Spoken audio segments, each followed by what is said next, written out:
participant. They want to find out if the country will get a tariff reprieve from the introduction of more renewable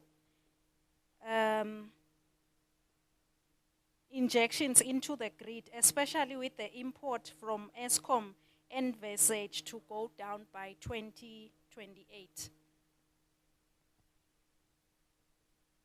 I'm not sure if you got that one. Well, I'll answer what I think, whether it's the question or not. I think I got it. Yeah, I think it's a question we tried to answer in terms of the tariffs. I think we cannot guarantee a tariff reprieve because I think the question is specific to say that, as we've indicated, it depends on the mix and the total dilution of the energy mix that tends to determine your average tariff. So I think to make a promise that there would be a reprieve at this stage would be a fallacy until we've actually completed the entire process of procurement of available local generation capacity and it is properly priced. Then we would know where the price would go. But the belief is that when you do tariff projections over a prolonged period of time, the tariff projections, we are better off with local generation. We may not recover in the first few years, but subsequently, in the subsequent years, we should realize the benefits. I hope that covers the question. Thank you. Thank you so much, Isera, for that answer. Over to you, Ed. You said you can be called Ed Lamini. Okay, over to you and your panelist. Thank you so much. Good afternoon, everyone. After lunch, and I have to be saying all, what's it again? All protocol observed. First time I do that. Welcome to the panel that was mentioned already a couple of times this morning, where we would be looking at, or will be looking at, accessing finance for pipelines that have been built, pipelines that are being built, pipelines that still need to be built and then implemented with that access to finance. So it seems that looking at Eswatini, a number of the prerequisites to start looking at finance at all is political willingness. That seems to be a check.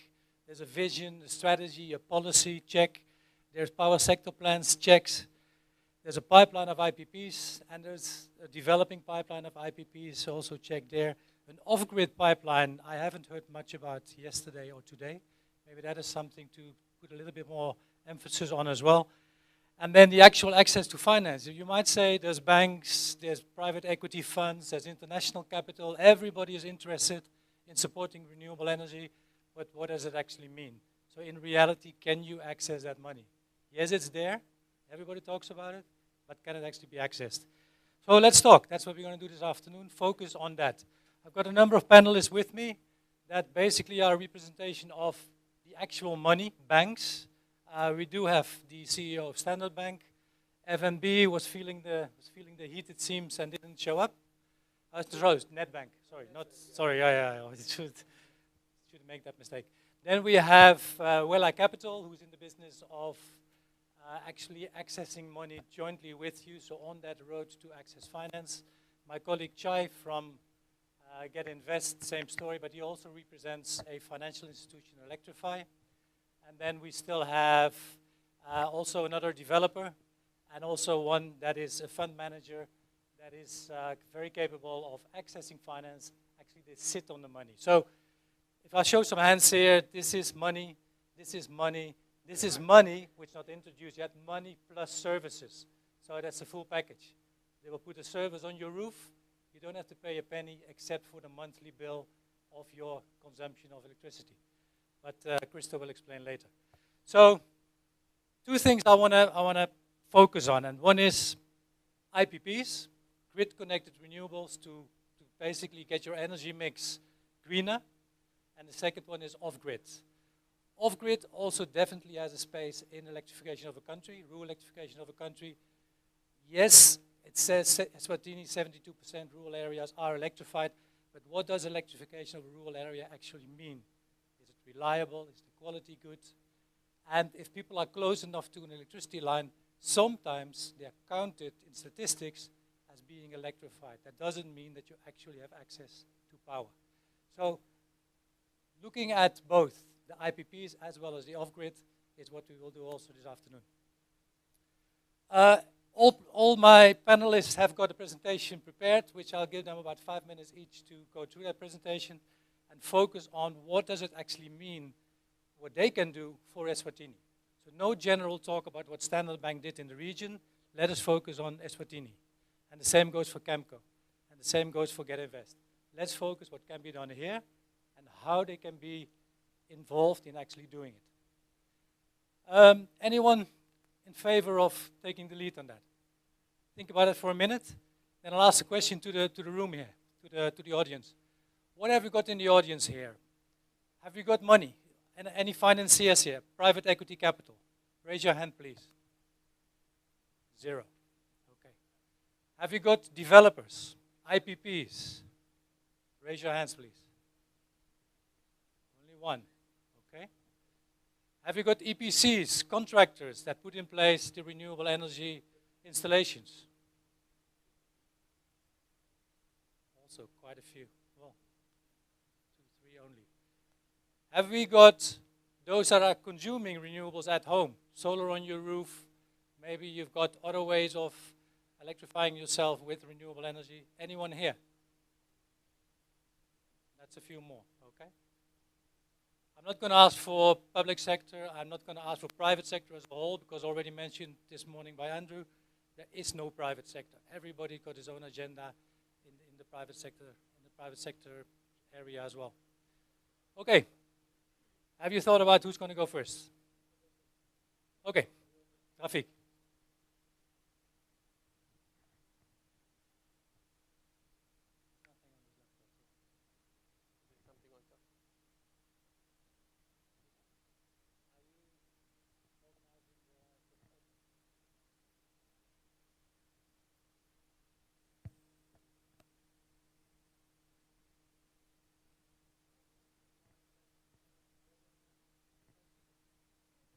Okay, so.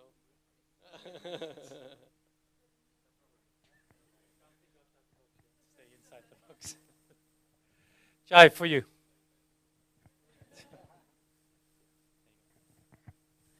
Afternoon, everyone. Should I stand? Yeah. Okay. There's nothing. Okay.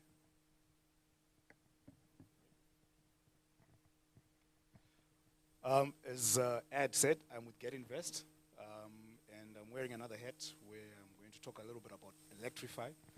But GET.invest.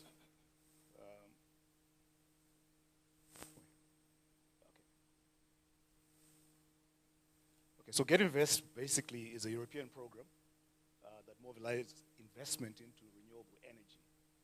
We do this in mainly focused on sub-Saharan Africa, the Pacific, and the Caribbean.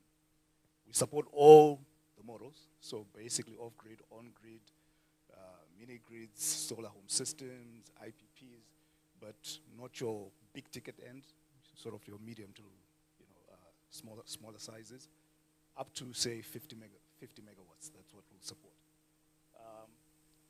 This program is supported by the European Union. It's supported by Germany, by Sweden, Norway, rather, and, sorry, what am I saying? Sweden, the Netherlands, and Austria, okay?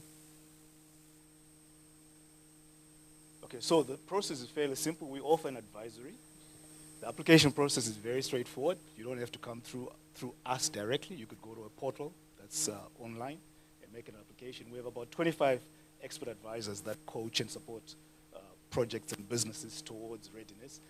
And the support covers business case, financial structuring, finding the right finance, and negotiations. Basically getting you investor ready, basically getting you financier ready, and improving your bankability so that you are able to go before investors and financiers. And the idea is to build pipeline for financiers, but also accelerate investment to get you to that point where you can get to the market much faster than if you're trying to do it on your own. To date, we've received about just over 1,000 applications, and as we go through the stages there, we financial closed about 56, I think, that have been actually reached financial close, and I can't see the number down there, but about 10%, yeah, 442 million. Okay. Okay, this sort of gives us a thematic in terms of and the geographic scope of our investments. Like I said, we're in Sub-Saharan Africa, Caribbean, the Pacific, on-grid, commercial and industrial. I mean, we basically do virtually all the relevant models. We've recently added e-mobility and green hydrogen to the sectors that we do. But as Ed was saying, possibly it's more mini-grids, your off-grid, on-grid sort of situation as opposed to cooking, clean cooking, and some of those appliances that we're looking at today. This just gives you an idea of the people that we work with. We've got a database with over 100 financiers on it. It's actually open to you. If you go to our website, you can actually go in and look at some of the financiers. I guess the advantage that we bring is that because of the relationships that we have and the networks that we have slightly closer, more closer relationships. We have a particularly close relationship with Electrify, as you can see there. People like SIMA, and these are people that we work with to get you funded. We know their requirements, we know what they're looking for, so we're able to coach you and help you to get your documentation and your project basically up to scratch to approach these guys. Okay, sort of like touched on applications. Your information is treated as confidential. It's looked at by two people.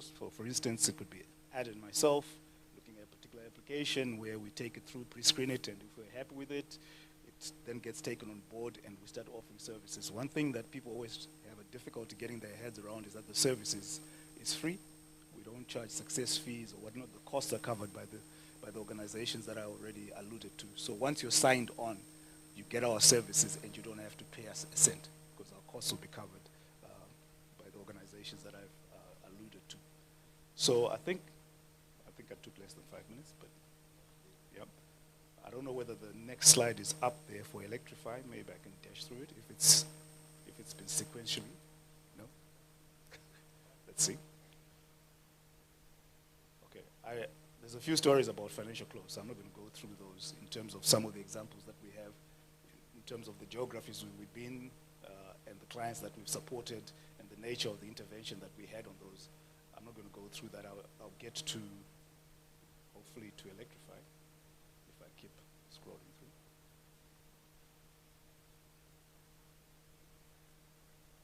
So as you can see, closer to home, we've done some work in Lesotho. We've also done some work in Mozambique.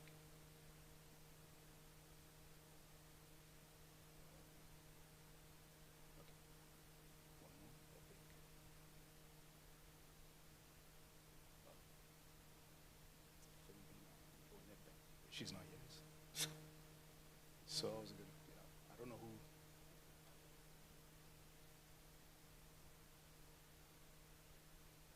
So Electrify is an actual financier. Maybe I can start talking while we're doing this.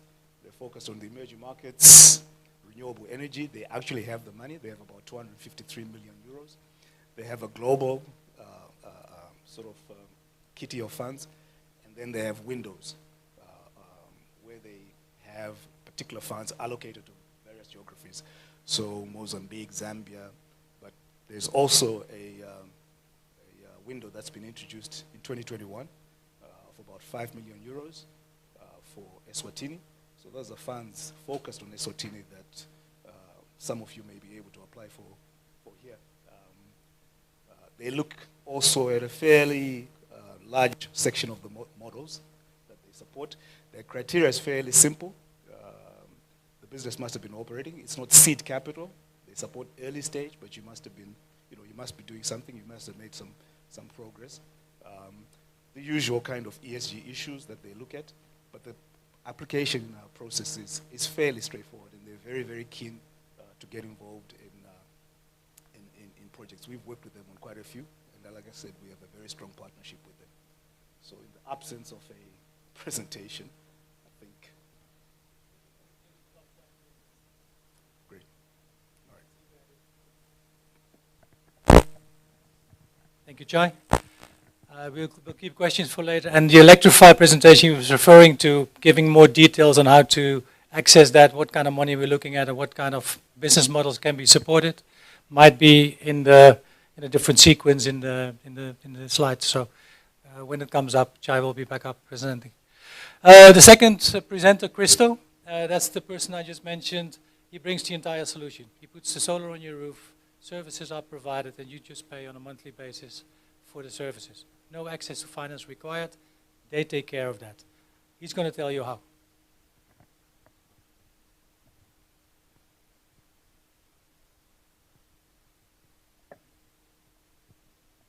Afternoon, ladies and gentlemen.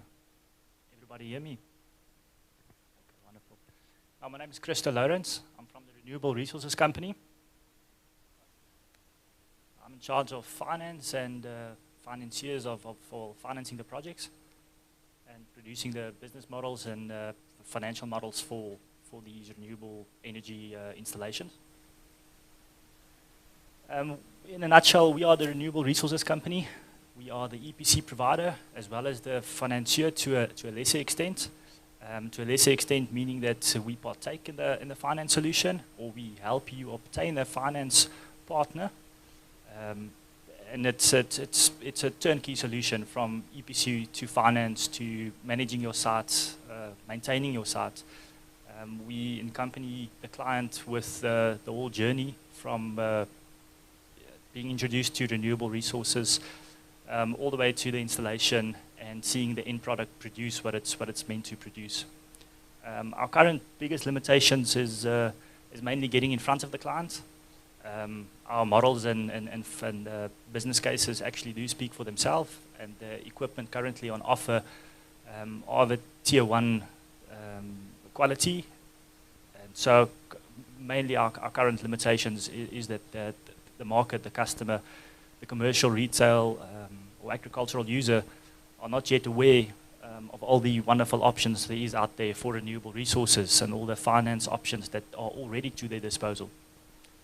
So in a nutshell, if I can just today describe to you a little bit more of how the process works that we as the Renewable Resources Company provide to the client. I must also just mention we are quite well established in the southern part of Africa with offices in Durban, Johannesburg, Eswatini, Zambia and Botswana. We are also one of the largest PV installers with currently hundreds of active sites operating across Africa.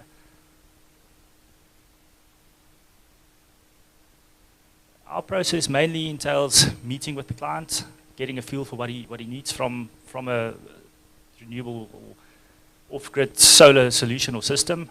After getting a feel for what the client needs for his specific application, we produce a financial model, a business case. We provide him with a full system and technical design pack. We present to him with a few finance options. Some of these options include the outright purchase, obviously, where we engage on behalf of the clients with his financier or credit provider, which could be your local, I'm going to say, Standard Bank currently, as they are representing, or some of your more private equity funders. But the outright option then is facilitated via us in assisting the client in getting to that stage. The other options we provide is a rent-to-own options and then a power purchase agreement, which I'll get into in just a second. We also assist with the project execution, as mentioned, and management thereof to ensure that the client gets a properly installed system.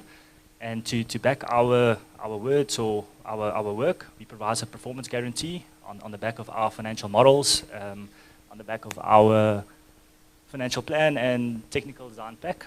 And this performance guarantee also comes with operations and maintenance support, which can be 5 years or longer. Oh, shucks. No worries. I'll just speak you guys through it. Sorry, on the presentation, the example was to pop up, as normal presentations do. But okay, in a nutshell, this was just about the finance option, and what we provide the customer with. So we provide them with a fully analyzed business model or business case. That business case just quantifies and summarizes the PV production and the associated cost saving from obviously the electricity tariff and the possibly the generator's diesel utilization. And then we just quantify it in terms of telling the client, over 5 years you can repay your capital outlay in full, and over 10 years you might be making an X amount of saving, and it just justifies basically the business model and the reason for why it makes sense to go renewable energy and try to move away from your more traditional energy consumption, which is local government or Eskom essentially. And the basis for this can be the client needs more reliable energy, or he just needs cheaper energy. And we build the business case around that, and it's built in such a way that you can present it to your financier or bank, or even us will take it to our financiers. To go into the two options that we provide the client with, is a rent-to-own option. It's actually what it says. Provide the client with a 5 or 15-year rent-to-own option, where we will go and install the renewable energy product on his roof or at his farm, and we will charge him a monthly rent for the item. It is an option that we introduced to enable more users for renewable resources. There's a lesser credit risk associated with the rent-to-own option. As soon as the client is in breach of his rental payment, we just go to his site or his commercial space or farm, and we just collect our items, and we go and we install it for the next commercial user. It's as simple as that. It's a business transaction. It's a rent-to-own. After a certain period, 5 years, 10 years, if the rental has lapsed, the item or the equipment becomes the owner of the tenant, and he's free to use it for the next 20 years, 25 years. So it's a favorable offer for all. Then we also...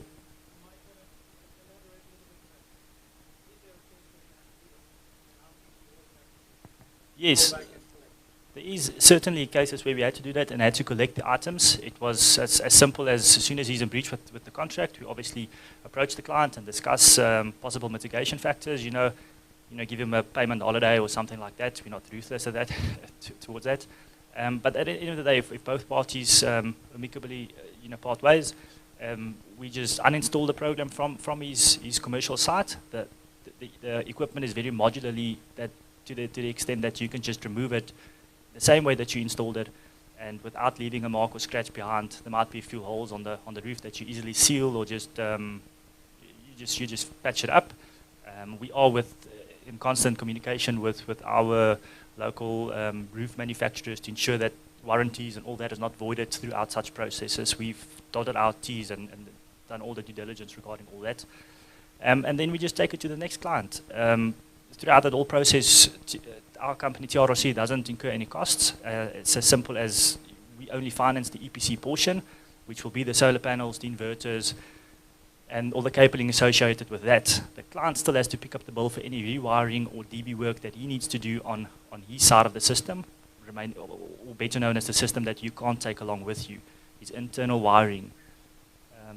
And it has happened before, and it's, like I mentioned, it's a straightforward process of just collecting your items, and like collecting a car from somebody who can't pay his mortgage bond or his monthly installment. Then we offer a power purchase agreement. This is a wonderful option where we actually provide the client with an option to purchase power from us at a certain rate. The rate will usually be either slightly lower than or significantly lower than the current rate he can purchase power from, or it's slightly higher, but then it's a case of reliability, meaning we can provide him with more reliable power, and then obviously the business case makes sense. In this instance, we also tie a timeline towards such a power purchase agreement, meaning that you unfortunately have to bind an agreement with us for 1 or 2 or 3 or 4 years, depending on your circumstances. And then also there is some T's and C's where we will say there is a minimum usage applicable. So you have to meet a certain demand each month for us to obviously remain, the project to remain feasible. Depending on the business case, the industry you're working in, for instance, a more commercial space where your tenant only utilizes power between normal business operating hours, which will be between 8 and I'd say 5 in the afternoon. Battery won't make sense for such a person, so we'll still rely on a grid tie or grid interactive. We will put in a small battery. It's very much technical, business case and technical design pack dependent on how we'll derive at which system is best for you. But that's something we don't leave to the client to determine, because it's our system, it's our risk. We will design that according to his needs and take all those factors into consideration on behalf of the client, as we obviously come with tried and tested solutions and experiences. We've removed most of the red tape associated with all of these options by doing the business model ourselves, doing the EPC portion ourselves, the design pack, the technical pack, and all of that.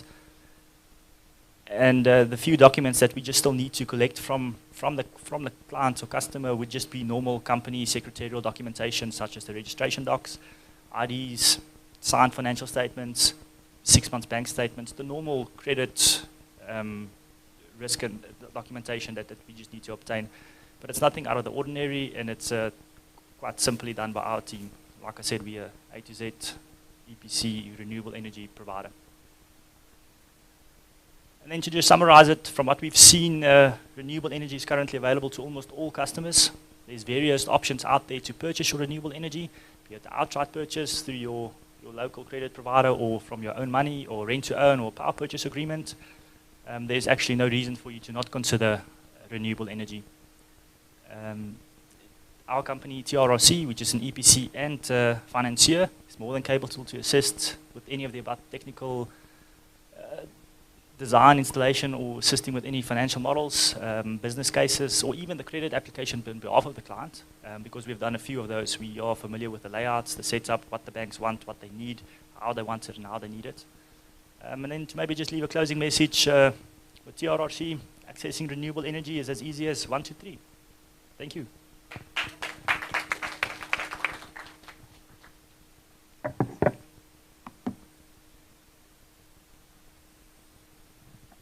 And the size that Jason can work at is up to about 1 megawatt right now, but that will soon increase to more than that, right? Yep. Up to 2 megawatts. So that's not small stuff anymore. Thank you, Jason. Well, what we've been waiting for, the big pot of money right in the middle. How can we have you have your say and explain to us how do we get access to that money? Simple question. I presume the answer is a bit more complicated. The floor is yours. Thank you. Good afternoon, colleagues. I'm not going to talk to my presentation because the information on there is available on the Standard Bank website. So if you want to know more about what we can do, we are the largest bank in Africa. And so in Eswatini as well. So if you do want solutions for finance, money is not the issue. And I always say this, and I'll repeat it today. Money is not the issue. The issue is you that wants to do your business. So make sure you have a power purchase agreement, and all the people that will give you that are here. Make sure you have a power purchase agreement, which means someone has screened your application, someone has made sure that, yes, you have the right price at which you can sell your power. For us, that is the starting point if you want to sell power to the grid. But if you want to generate for yourself, we already finance a lot of clients, whether they're doing solar or self-generation. There are a lot of people, farmers in particular, that have asked us for solutions, particularly solar panels. A lot of money has been spent there, but as a bank, we take a lot of applications. We listen to our customers. Some of them come with new technologies that have not been proven. So in those instances, we want a bankable feasibility study. What we find people struggle with is the O&M. So it's very easy to install. The operating and maintenance part is always an issue for some. So make sure you've got an O&M contractor, because if you are generating for yourself and you don't have the capacity to maintain the infrastructure, it will not work at some point. So you do need some sort of maintenance plan, or have a company that can provide the support. I think one of them is here for small users, but for large users, generally they have these processes penned out. But for us, it's the team that you are working with to write your application. So when you come to the bank, make sure you have an EPC contractor that knows what they're doing, that have proven experience, not someone that is starting new, because remember, we use depositors' funds. So those funds belong to you if you're customers of the banking sector. So we need to make sure that we can give that money back to the owners of it. But that is why we require you to put your application together properly. and have all the legal requirements, whether you need a permit to use whatever site or infrastructure. But I want to say that finance is not the issue. You've heard from our colleagues in Europe about European funds that are available. We work with other DFIs as well, the African Development Bank. We raise money, we're able to raise money from them, we're able to raise money from DBSA, IDC in the South African market, or European Investment Bank, or in the US. There are a lot of partners that we work with in terms of making funding available to local applicants, but we just don't have the applications coming through. Those that have applied are already enjoying the benefits of that. But I hope that as we transition this energy to cleaner energies, we have more applications and more interesting technologies that we can work with. But as a bank, we've been doing this for a long time, 160 years in business in this part of the world, and we will continue to make the solutions available to you. But I'm more keen to hear your questions. What are your bottlenecks? What are your stumbling blocks to not just Standard Bank, but the banking sector? Because we have industry focus groups as well where we discuss the issues. The new governor of the central bank is putting a lot of pressure on us to increase our loans to customers, particularly industrialization and in the energy sector in particular. So we are open for business, but we're waiting for your applications. And I know each one of you will have different requirements from the bank. And if you're struggling with our teams, you'll have our details. I'm sure there's an email address that you can come to my office and reach out to me. I'll make sure that you have focused experience with particularly green energy applications. And we finance this every day for our customers. So that's what I want to say, but we're open for business. Yeah, please stay there because you open the possibility to ask questions right away.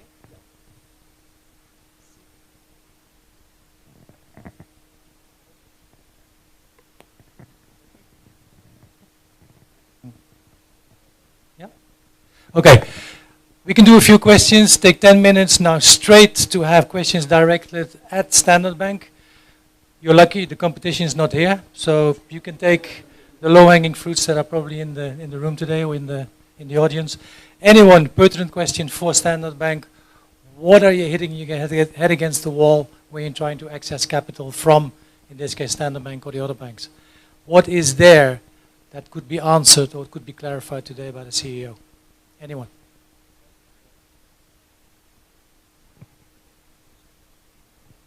It was behind you. Where are we? Okay.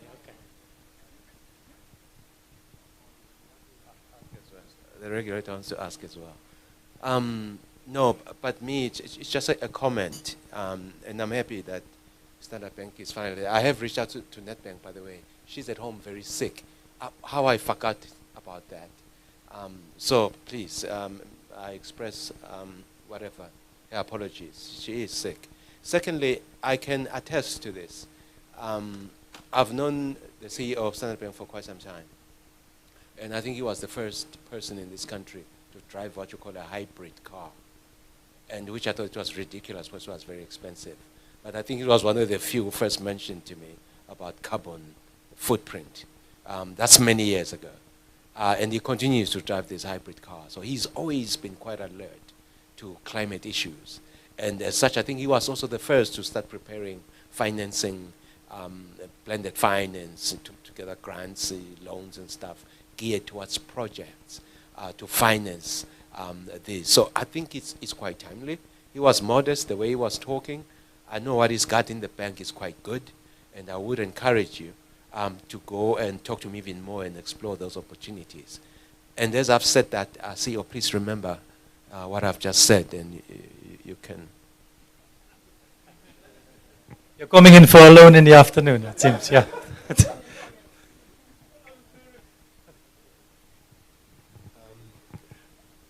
Thank you, MD. Mine is a short one. I think it is drawn from experiences that we are beginning to pick in the industry. The capacity of investments to be covered in rands versus dollars, would we in this part of the region be able to protect new energy generation capacity just to mitigate the foreign risk exchange, foreign exchange risk, and what would be your guidance? We obviously operate in the CMA, and the currency that can only be used in the CMA countries in particular, according to our exchange control rules, is the local currency in that country, which is Namibia, Lesotho, South Africa, and Eswatini. The currencies of those countries only, and you cannot dollarize that economy. But it doesn't mean that you cannot bring dollars in. If you do get a dollar loan, I know we don't talk about this much, but we have hedging instruments to protect you from a currency risk and or interest rate risk. And we have a lot of customers here amongst you that are using and enjoying those facilities. Some of them took the hedge when the interest rates was low, and as the interest rates started going up, they are enjoying the benefits of that. So these are instruments that are always available. The bank is there to protect you from those risks, but you just need to come and talk to us, and depending on the size. Usually some just don't have the size to justify the hedge, because it is a bit expensive, but there's no one that I've known that have taken a hedge and not enjoyed the benefit. We know our currency is volatile. We know our interest rates is going to be volatile. So it helps to have those protections. So yes, Mr. Tabetse, we do have those protections for customers. Good afternoon, all. My name is Marcelino. I'm running a renewable energy company in Switzerland. And I just have questions to Standard Bank Chief. What size the project will you approve? What starts from 5 kilowatts or 10, 20, up to what? And I've been approached by the Standard Bank. I'm banking with Standard Bank since 2015, and I know most of the managers there. I've been discussing some issues with them, and it seems like I didn't get help. I ended up by going outside the country, like negotiate with DPA. DPA is a Distribution Power Africa, based in Zimbabwe, which is miles away. And these guys are willing to help me funding any client through my company, option of purchase to buy, lease agreement, or rent to own. And this is good news for me, that I don't need to travel miles and pay flight tickets and risking myself to land in the Victoria Lake. So thank you very much for this. I think I'll continue knocking your doors again. Thank you very much. Thank you as well. I have Lomkosi Alabi here with me from Standard Bank as well. So what you do find is that our SMEs and our SME teams at times struggle with putting the solutions on your table, but don't be shy to, I know we're one bank, but we're different areas within the bank. So some of the products are complicated for our SME team. So please reach out to our corporate and investment banking team that have access to, if the knowledge doesn't reside in Eswatini, we will source it from somewhere instead of you going to other countries for that. We can source skills from Zimbabwe, from South Africa, from Nigeria, wherever in Africa where you operate. We've got dedicated energy skills that can come and solve for you in Eswatini. So just please reach out if you do have those obstacles. Thank you. The question is just a question. We have EEC, or SEC as we know them, and the regulator are here.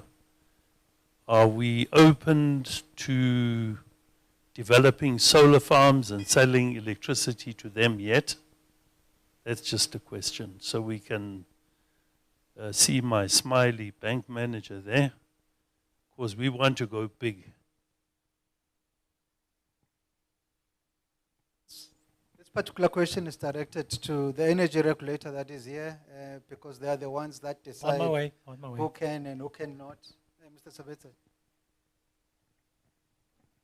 Thank you, Mr. Fagudze. I think, look, there is nothing, maybe to start off with, there is nothing that actually prohibits you from generating power on solar for self-use. Obviously, there are certain requirements. You need to be licensed, etc., etc. I think I'm just speaking high level here. So that you can do. But what becomes a problem is that if you're going to take that power into the grid, I think a lot has already been mentioned, and then that requires that requires that we follow strictly. Any procurement will follow the Energy Master Plan program. So we would have to issue a certain tranche of the requisite solar energy that the system can take.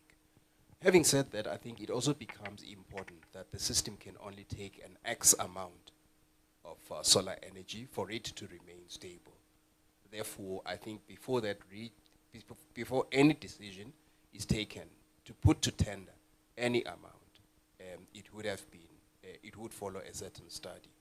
So I'm not too sure if I'm answering your question directly, but certainly what we have seen happen is independent businesses have actually developed quite a number of solar generation capacity for own use, and that has generally not been a problem. I repeat, provided it doesn't interfere with the grid system, or if it does, it meets the requirements of the grid code, and it's agreed with the utility as well. Can I summarize in one sentence? You're saying you're not entertaining unsolicited generation. It needs to be out of a procurement plan done by government. I can only say yes. Okay. Does that answer your question? Correct, yeah.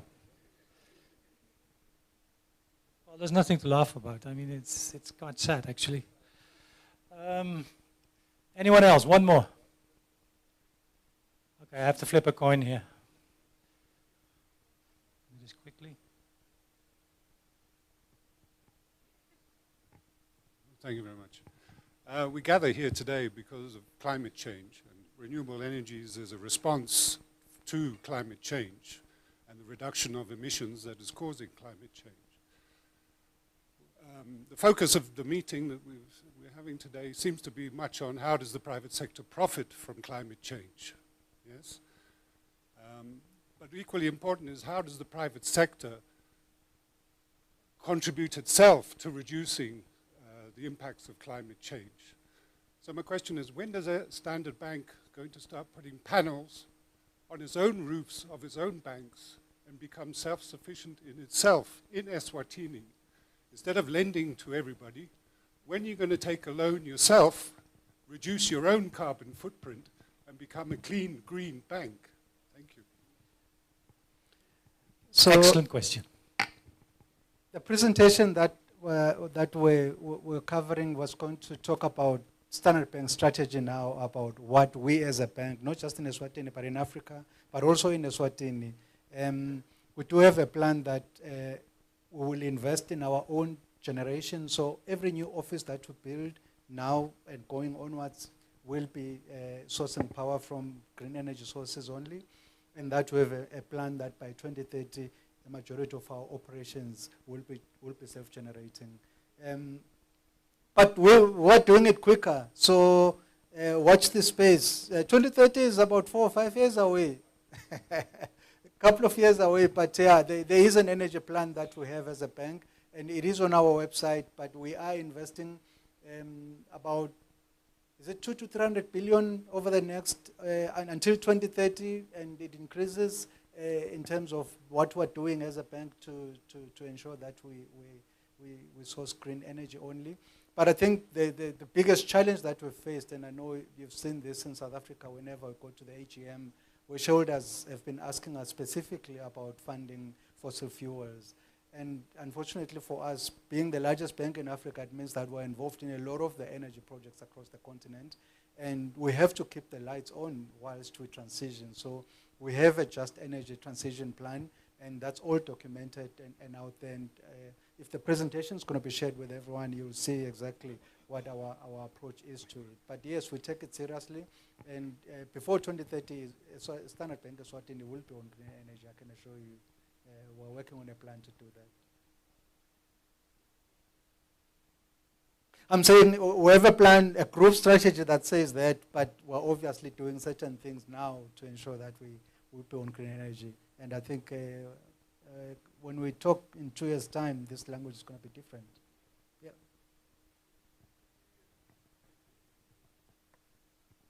There's a lot of people that heard what you said, so I'll keep you to it. Thank you very much, sir. Let us move on to the next presenter. Sorry. And then we will still have time for a few questions towards the end. Rafik?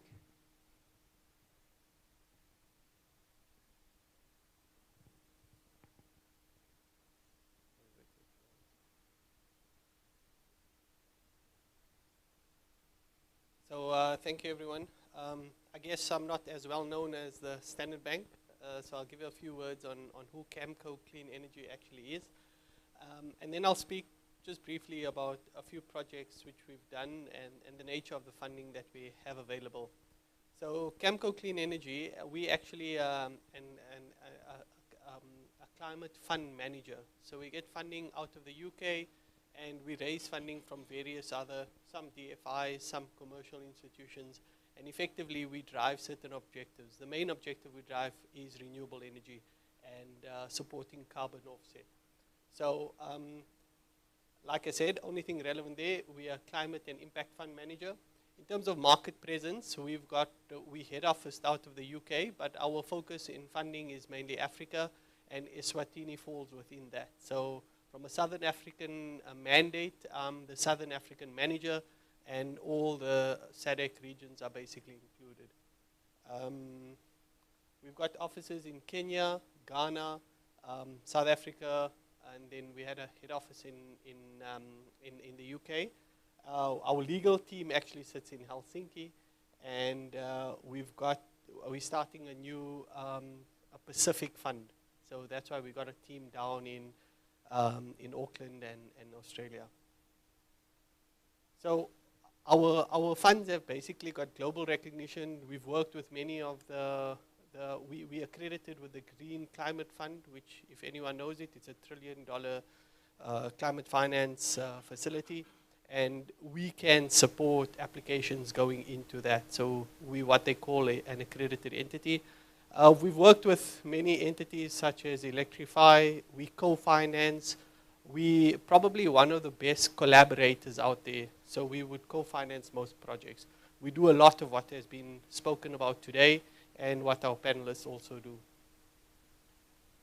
In terms of our current fund, this fund here, which was our Renewable Energy Performance Platform, this was solely funded by the UK government, and it was initially a $200 million fund, which eventually sort of got stopped at $150 million, fully committed, and we supported many different projects, both on and off-grid. We've heard of solar home system projects, we've heard of mini-grid projects, as well as grid-tied projects. In terms of technology, we can do any of the proven technologies, solar, wind, hydro, and these are the types of projects that we have invested in. We can invest in early stage development, and we can invest in construction finance. We could go quite long on the tenor, so many of you would hear of 20-year PPA, 25-year PPAs. These are sort of the tenors which we could match with funding of about 15 to 16 years. However, it is premised on a refinancing strategy. So there's some stats. I'm not going to go through all of them, but just some of the collaborators and partners, the likes of FMO, IFC. We heard about Electrify earlier. Within, maybe I just give one example. Within the first fund, we've funded 2 projects in Lesotho. One is quite a significant mini-grid project.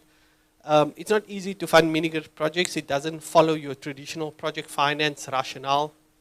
People will normally speak of merchant risk on the offtake side because you're supplying power to off-takers or potential customers that don't necessarily sign on the dotted line that are going to give you a certain amount of offtake in terms of kilowatt hours and price. And if you heard what my colleague from Sandbag said, you must have a signed PPA. Now, that's traditionally what project finance says. But when you're funding a solar home system or you're funding a mini grid, it's not easy to get that. So in Eswatini, we're really keen to look at those unelectrified areas and support them with mini grid projects. And I believe we do have a model that we can actually support it with. These are some of the emerging facilities that we're busy with. So the Renewable Energy 2.0, it's a $200 million amount.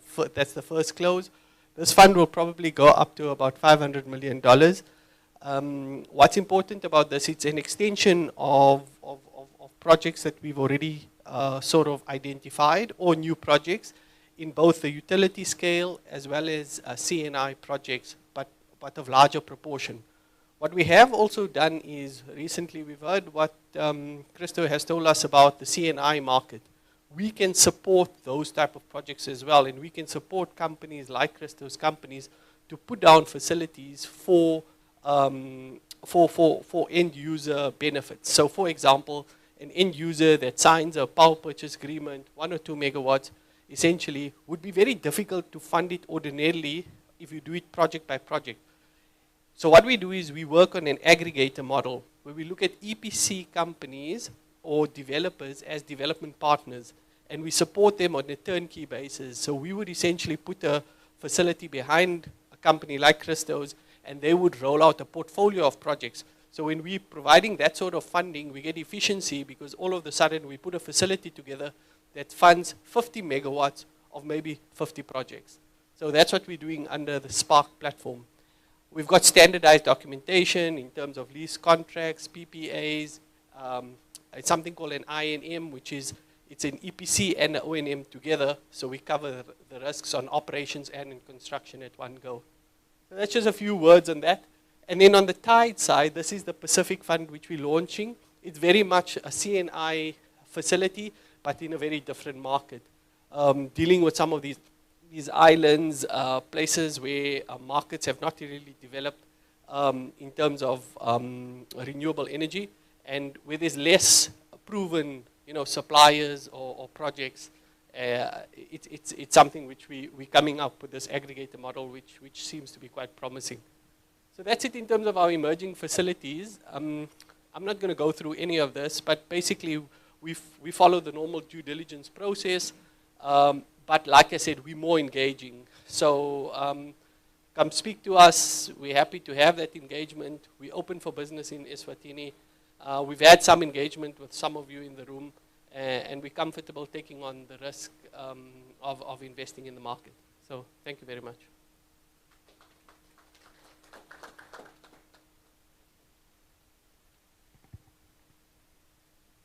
Thank you, Rafiq. Well, now we've seen money, more money, absent money, and we wish her all the best, sir. If you want to just extend that to her. How do we get to that money? We need to prepare our work. We need to have the bankable business plans. We need to have the financial models in place. We need to have the PPAs drafted and signed. We need to have that whole package that the bank is satisfied with so that it brings down the risk or even the minimum criteria for them to actually consider it. Wella Capital is in the business. Sandile, please take it away. Good afternoon, ladies and gentlemen, all protocol observed. Can I have the presentation?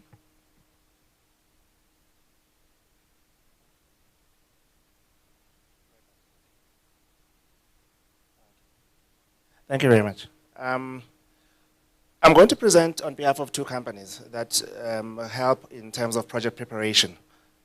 The first company is Bulls Engineering, and then I'll move on to Wella Capital. Bulls Engineering is on the engineering side, or consulting engineering that gets projects ready for bankable feasibility. So both companies are both 100% Swazi owned. Founded in 2019 by Stolo Mabuza is Bulls Engineering. He does consulting engineering, design, and project management. Wella Capital, established by myself in 2020. What we do is mainly transaction advisory. So once the project is ready to be presented to any investment committee, any bank, any financier, We then take it and motivate it. We look through it. We do a due diligence. We advise on the best way to structure a presentation. And then we start engaging with the financiers, be it a bank, be it a DFI, be it private equity investors. So I think this is actually the slide that will take us through the whole process. Normally, a client will start at concept, which is normally would be a desktop study or research. They've decided they want to go do a project, green energy. They start making the plans about how to go about it and the budgets and start moving along. And then pre-feasibility, that's when you start engaging Bulls Engineering with your internal team for guidance, and then you move to feasibility. At that stage, there's a lot of work that gets done around preparation, land control, permits, environmental impact assessments. Then you'll talk to EEC about interconnectivity if you want to sell power to the grid. And then you also talk to EEC about purchasing power agreements or synthetic purchase power agreements if you're going to be selling to other corporates. And I'll come to that later in the following slide. Once you reach PPA, then we're moving to where we would say it's debt, where Weller Capital then takes over and assists your finance team or your finance needs by presenting the project or the project preparation documents to the financiers. And if everything goes well, after that stage, there's something called notice to proceed, which is where you then notify the contractors that you now have the money, you have the project plan, and it's all systems go. You're ready to hit the ground. From there, it's procurement, construction, financing is already done. Post the construction, the construction debt converts to long-term debt. And then, it's the implementation, then operations and management. That's the generation phase. You move on to the commercial operation, and obviously you have to pay back the loan. So in terms of access to finance, we've looked at what the scenarios are for Eswatini. And we thought, although it's not necessary for the government to be the lead on this, because private sector can actually make this happen, the government could actually establish a green fund seeded by the government and their bilateral partners. And the corporate sector could also contribute to that fund. But what we need is the government to create policy that is very clear, concise, predictable, and also give incentives to all investors that are investing in the renewable energy sector. Part of the colleagues that have presented earlier than me did speak to incentives, so I won't repeat much of that. But we also need to look at innovative financing mechanisms that will also incentivize those that are involved in earlier or in early new technology R&D research. We also considered that for Eswatini, we could actually involve the Eswatini Stock Exchange to list sustainable bonds. We've seen it done in other countries. Or if we don't list bonds, then we could also do private placements. The JSE is doing private placements as well. We are involved with the JSE and the Johannesburg Stock Exchange. I've covered early incentives and retirement funds. Although the Retirement Funds Act does not specifically cover out sustainable energy, the financing of sustainable or renewable energy could fall under alternative investments, which is then bundled up with private equity and all other investments classified as alternatives. The Retirement Funds Act does allow for this within prudential limits. I think this covers our presentation. We do charge fees. I know that my other colleagues said they don't charge fees, but we do charge fees, and our fees are negotiable depending on the size of the project and the involvement and complexity of the project. Thank you very much.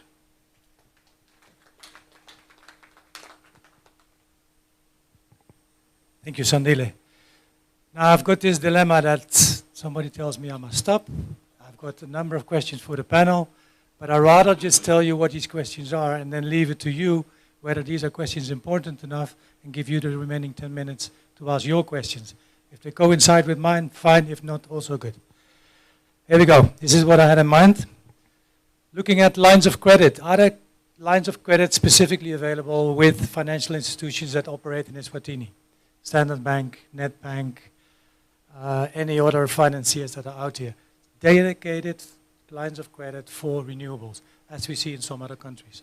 Second, is there sufficient capacity within the financial institutions to actually sit with you, work on your applications in case they are not 100% ready? To work with you, understand what you're trying to do, so that you're not talking to somebody that's got a much lower capacity level of understanding the whole renewable sector than you do, because that's quite frustrating if you have to negotiate or start having a discussion with somebody that's at a different level. People are at different levels all the time. It's just the fact of putting the focus and bringing that level up so that within financial institutions you also have a partner that you can discuss your issues with. Same goes on the other side. Are there enough Wella capitals operating in Eswatini or others that come into Eswatini to assist getting individual investments to a level of bankability? The big companies normally take care of themselves. That's not a problem. But what about the smaller ones that do need some support? Is that capacity in the country? Another question for international investors is always, can I get my money out of the country? A big question. Certainly when you work in Nigeria, it's the first question. If money can't be taken out, money won't come in. What is the situation in Eswatini in that regard? And the last question that I had was around, how do we deal with risks? We did talk about it, hedging a little bit, foreign exchange risks, other risks that need to be covered. Is there a risk scheme, a risk guarantee scheme? Are there first loss facilities where somebody puts a nice cushion around an investment, and if something goes wrong, you first eat up that cushion before it hits you on your bottom line? These were my questions. Like I said, I'm not going to pose any of them to the panel. I'll leave it to you. If they coincide with my questions, fine. If not, also good. Who can I give the floor for the next 3 questions? 3 remaining questions to go. The gentleman was up already last, so let's go first here.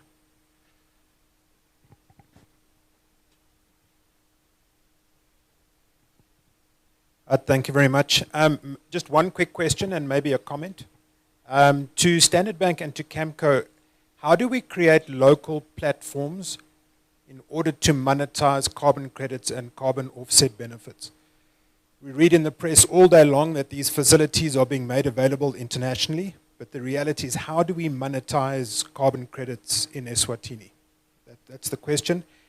And then maybe a comment. There was a comment earlier that it looks like the private sector only wants to profit.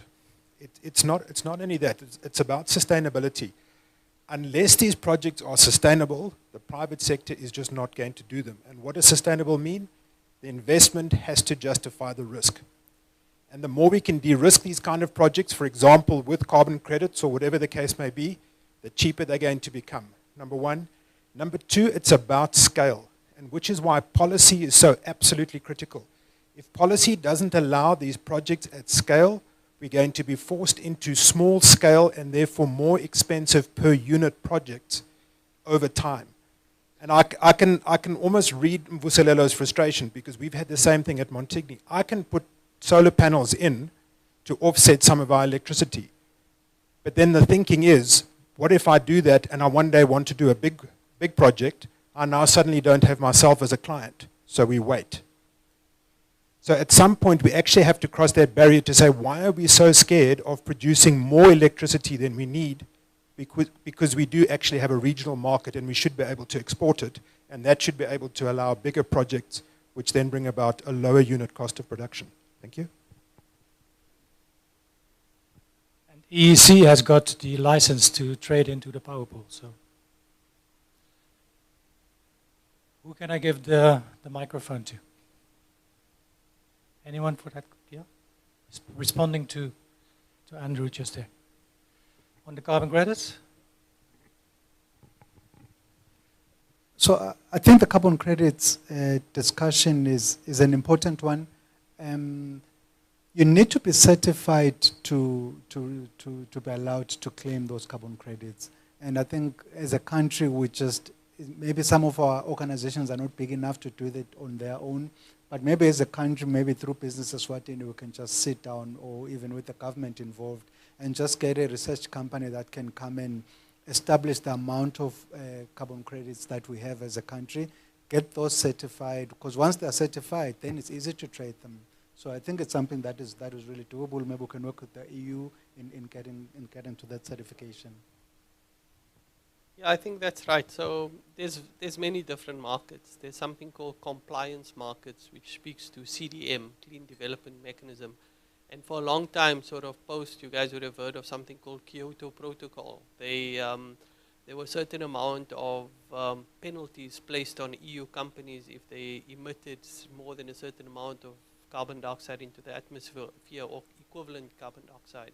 And the offset thereof gave the incentive for developing countries, which they called non-Annex 1 countries, to develop these carbon credits, go through an audit process, have it monetized as is saying, and then that is then used to offset those obligations. Post those Kyoto Protocol sort of obligations, the market actually went a bit into flux because there was an oversupply of compliance credits, and CDM actually, you got markets basically saying, well, now there's just too much CDM, and it created a tank in the market. So you had carbon credits in sort of the 2010 days trading at something like 24 euros a ton, and more recently it was 30 euro cents a ton. I know in the last year or so there's been somewhat of a recovery. There's also been voluntary markets, something called gold standard and these type of things that have brought more value to the market, and you get individual countries doing what they call cap and trade systems. A similar cap and trade system is the carbon tax in South Africa, for example. So there's a certain penalty being placed on some of the large emitters. Take, for example, Sasol. They'll have a massive obligation in terms of a carbon tax. And in order to offset some of that carbon tax, they could procure carbon credits, and that creates value within the carbon credits that you and I can generate through our renewable energy projects. And that's effectively where you're leaning towards. That is probably the markets where that would bring benefit in terms of the carbon credits.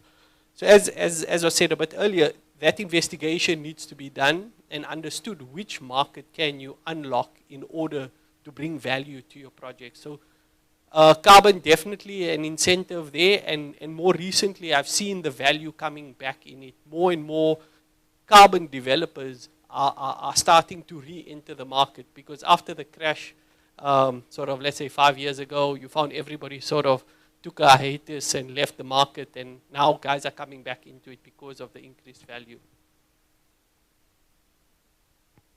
Am I summarizing correctly that Andrew can have a chat with you how to actually start developing that? Because I know, but through Chemco, I mean, you guys were the first ones on IPOing your carbon business. Okay. One more question. Can we have a question that relates to lines of credit and risk and guarantees with the banks? Anyone on that? Okay, then let's have another question on capacity that's available within the country to develop bankable projects. The documentation required by the banks and investors. Okay, then another question about whatever. Ooh. Last one. I won't follow your questions. I just want to comment that I'm grateful to hear Standard Bank saying they are now capable of doing this thing. I've been in the energy sector for a long time, and the banks were the most difficult people to get money. Now, this is where it comes to the capacity building. It's very important, because you used to invite all the banks in the country. You talk, the first question was, what is this renewable? Then you start from the beginning to the end. At the end, no answer, no funding. But now I'm grateful really to say these things are now being enlightened and everybody's getting, but more on this project, I think also the banks, the private sector, let's get this capacity building people, their skills, so that everybody understands what we're talking about. We've got systems in the country that have been donated by organizations. They are just dormant because we install, there's nothing, nobody take care of those systems. And everybody, I know I used to hit ministers, used to kick me around and say, why talk about this thing? Because at the end of the day, it's not working. They are stealing these panels and we're lost. government has been, somebody was asking a question, what has been happening? Since 1990, government has been funding renewables in the country. The budget has been coming. But the problem was we didn't have capacity in the country in terms of companies, because most of the companies were coming from outside. And by the time anything goes wrong, we have to go back and call that company. And that company, you find that it's no longer there. So you move around in circles. I mean, actually, I feel embarrassed with some solar water heaters at correctional services. I mean, the company, we couldn't find it. They are not working. Somebody installed these things and disappeared. So the issue of skills, I mean, training people is very important so that we've got local people who can do these things and even the understanding moving forward. Thank you. Excellently bridging to the next session, which is about skills. Skills and creating the skills and the capacity to move forward the renewable energy sector developments in Eswatini. May I thank sorry guys, I'm also looking at consent, past 3 o'clock. You tell me, can I do one more or must I cut it off? It's on you now, so we're all looking at you. I look at him. Thank you so much. Just 2 questions. First question is for Electrify. Do you have a co-financing? You mentioned that you have a 5 million euros allocation for Eswatini. Do you have a co-financing requirement for potential clients to actually access your funding, your finance? The second question is for Renewable Resource Company. Do you provide financing options for solar thermal systems, those that are mainly focusing on industrial applications where there is a high demand for hot water? Thank you.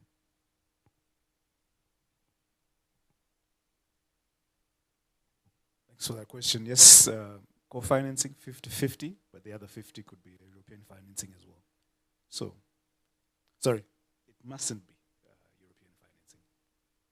So 50-50, 50 from Electrify, but the other 50 from somewhere else, and not European.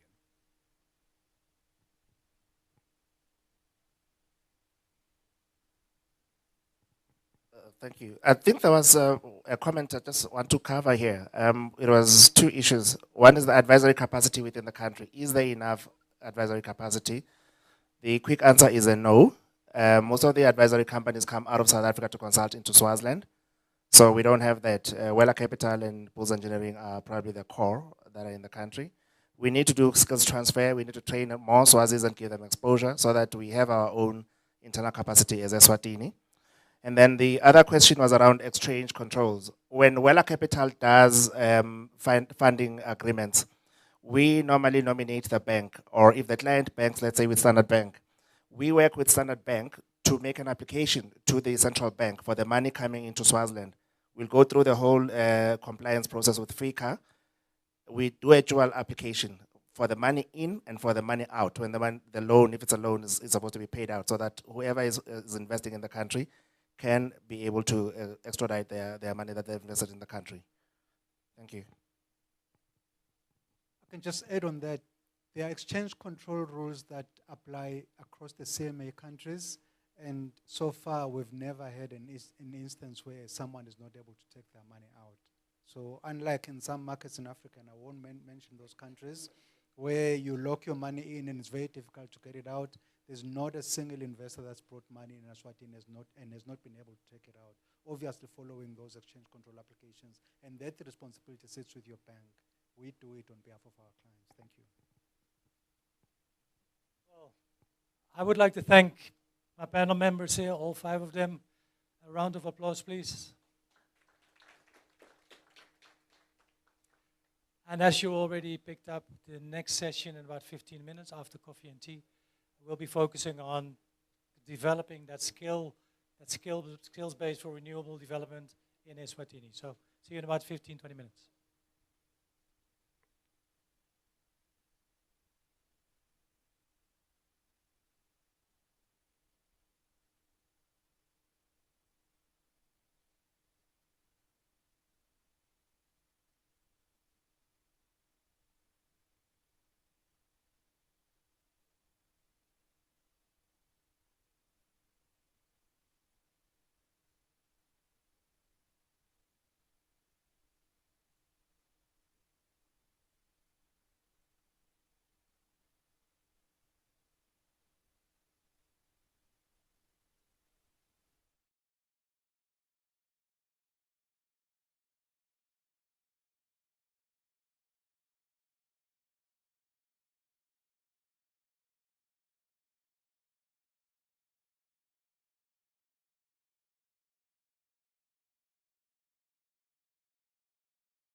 sector. Can I hand over to the moderator so that she can do the last bit of the day's agenda? Over to you, Julia.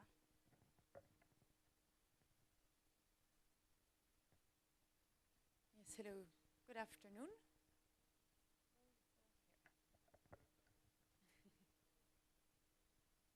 Just looking for the slides, 2 seconds.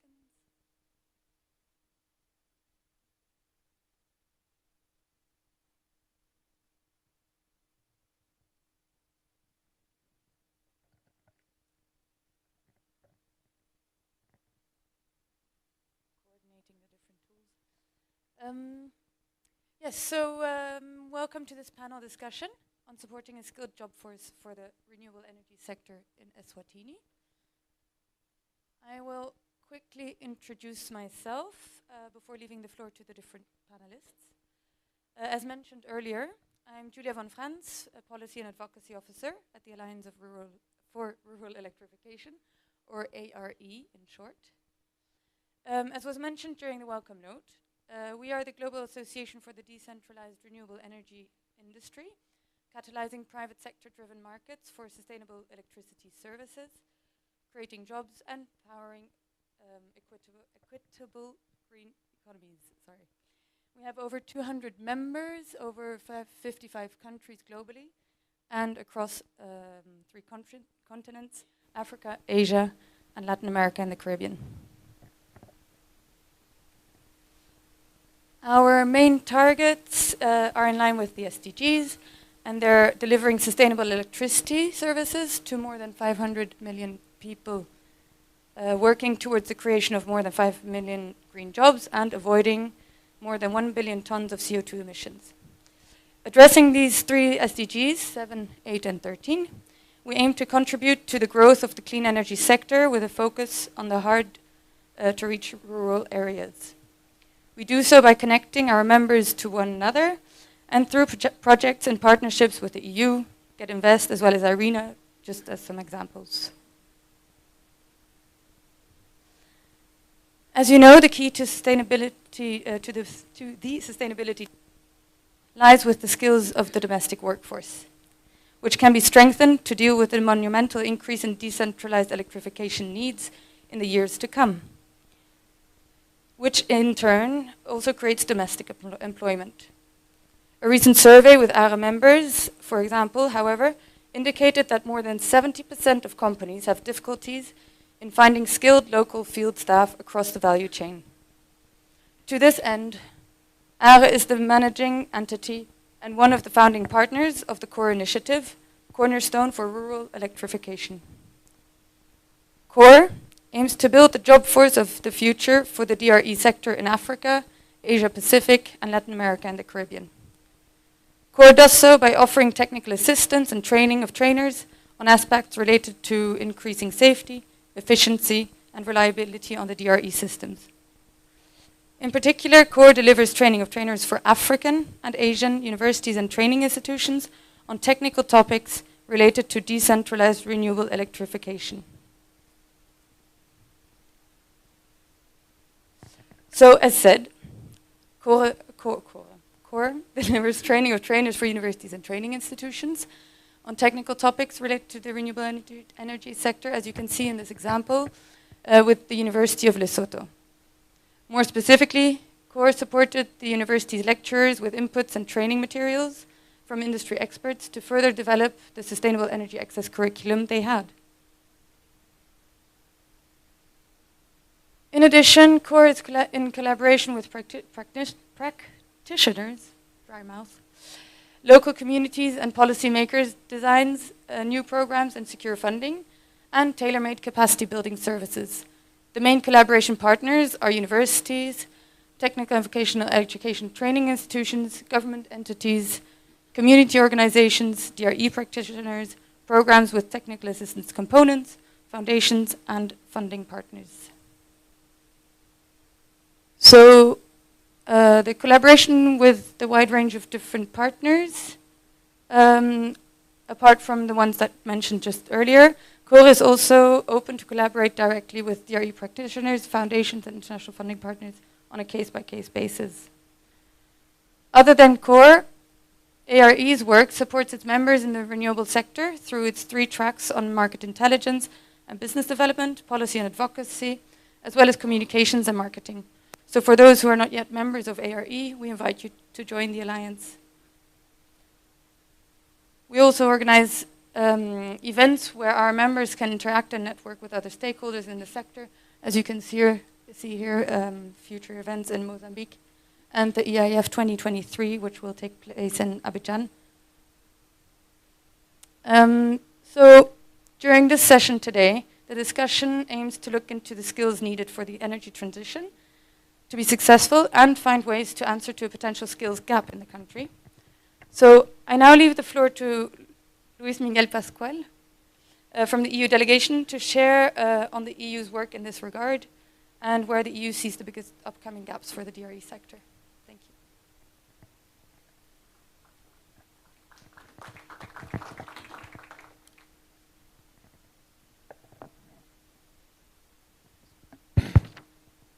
Good afternoon, everyone, and thank you for your patience to stay here until the last session. So I'm Luis Miguel Pascual. I'm Program Officer at the European Union Delegation. I follow this program on renewable energy.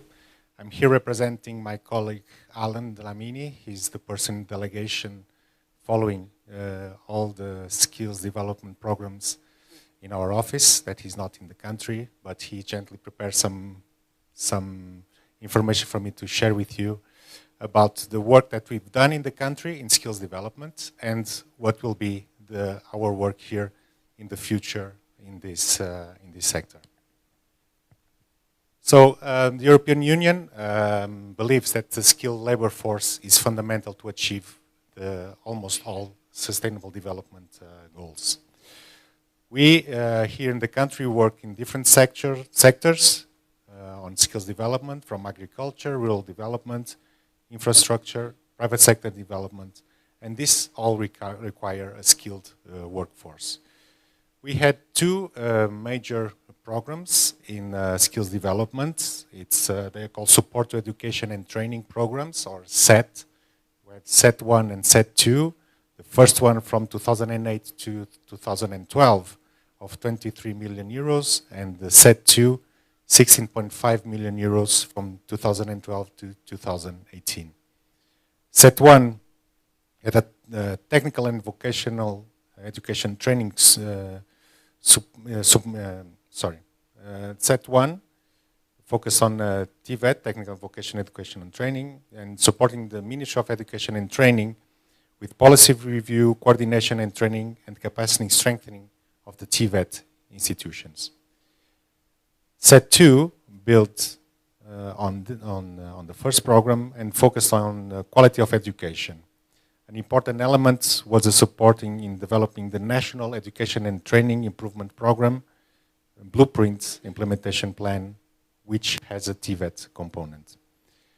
Also in an agricultural sector, we had a lot of work in skills development from training centers, and because we believe that skills is fundamental for productivity and profitability. And nowadays, energy is the most expensive input in agriculture, and it needs urgent action. Let's talk a little bit about the future. I'm more comfortable in talking about the future because I was not here when these programs happened. So what will be the European Union support on skills development in the country?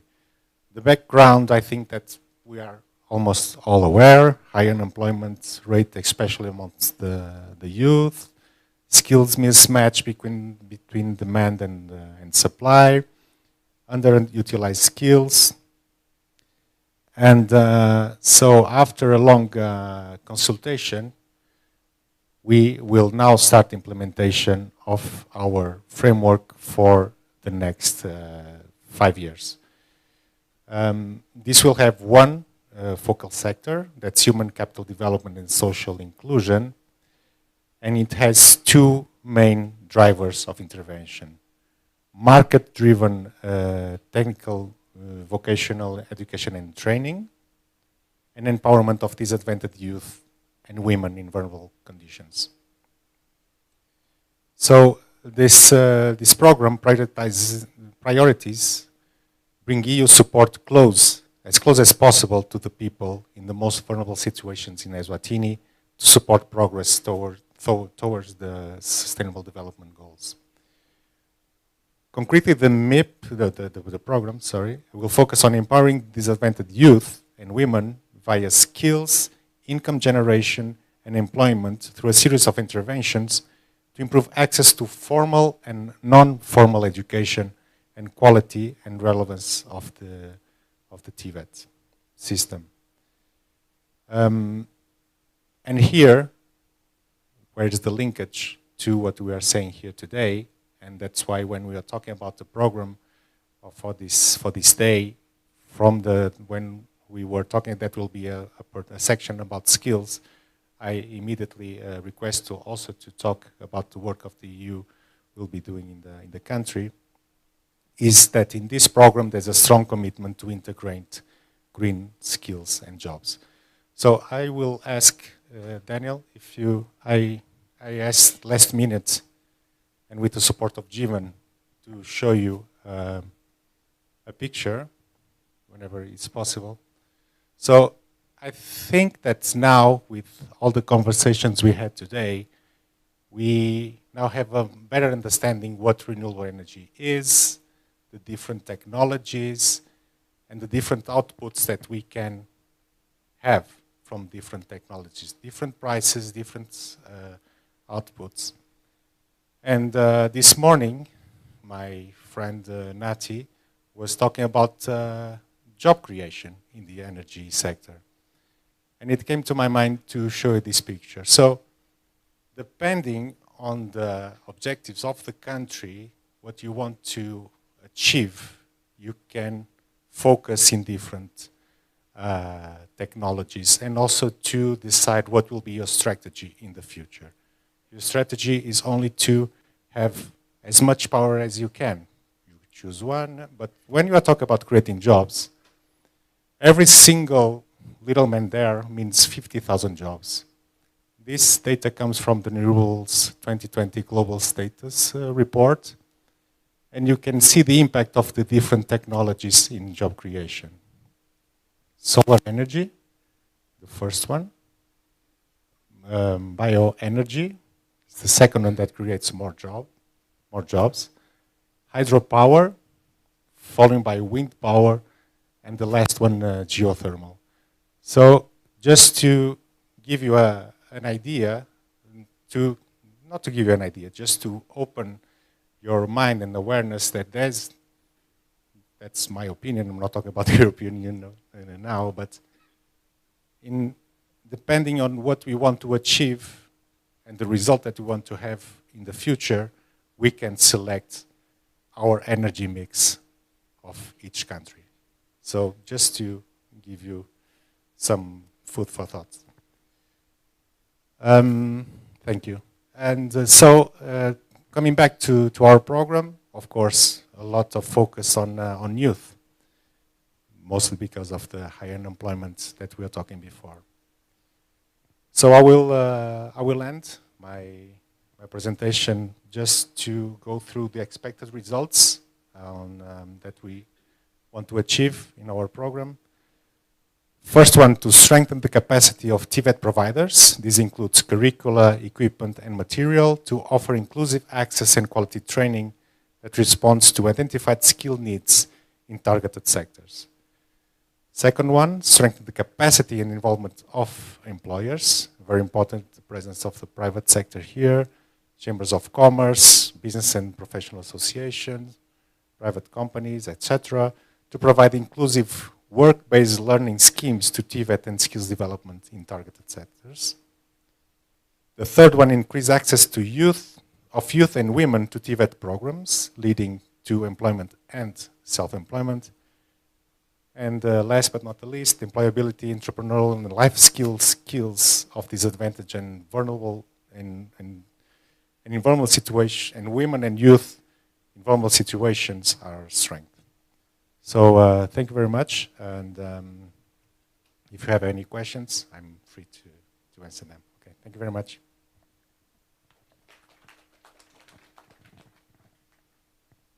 Yes, I'll stay on this side.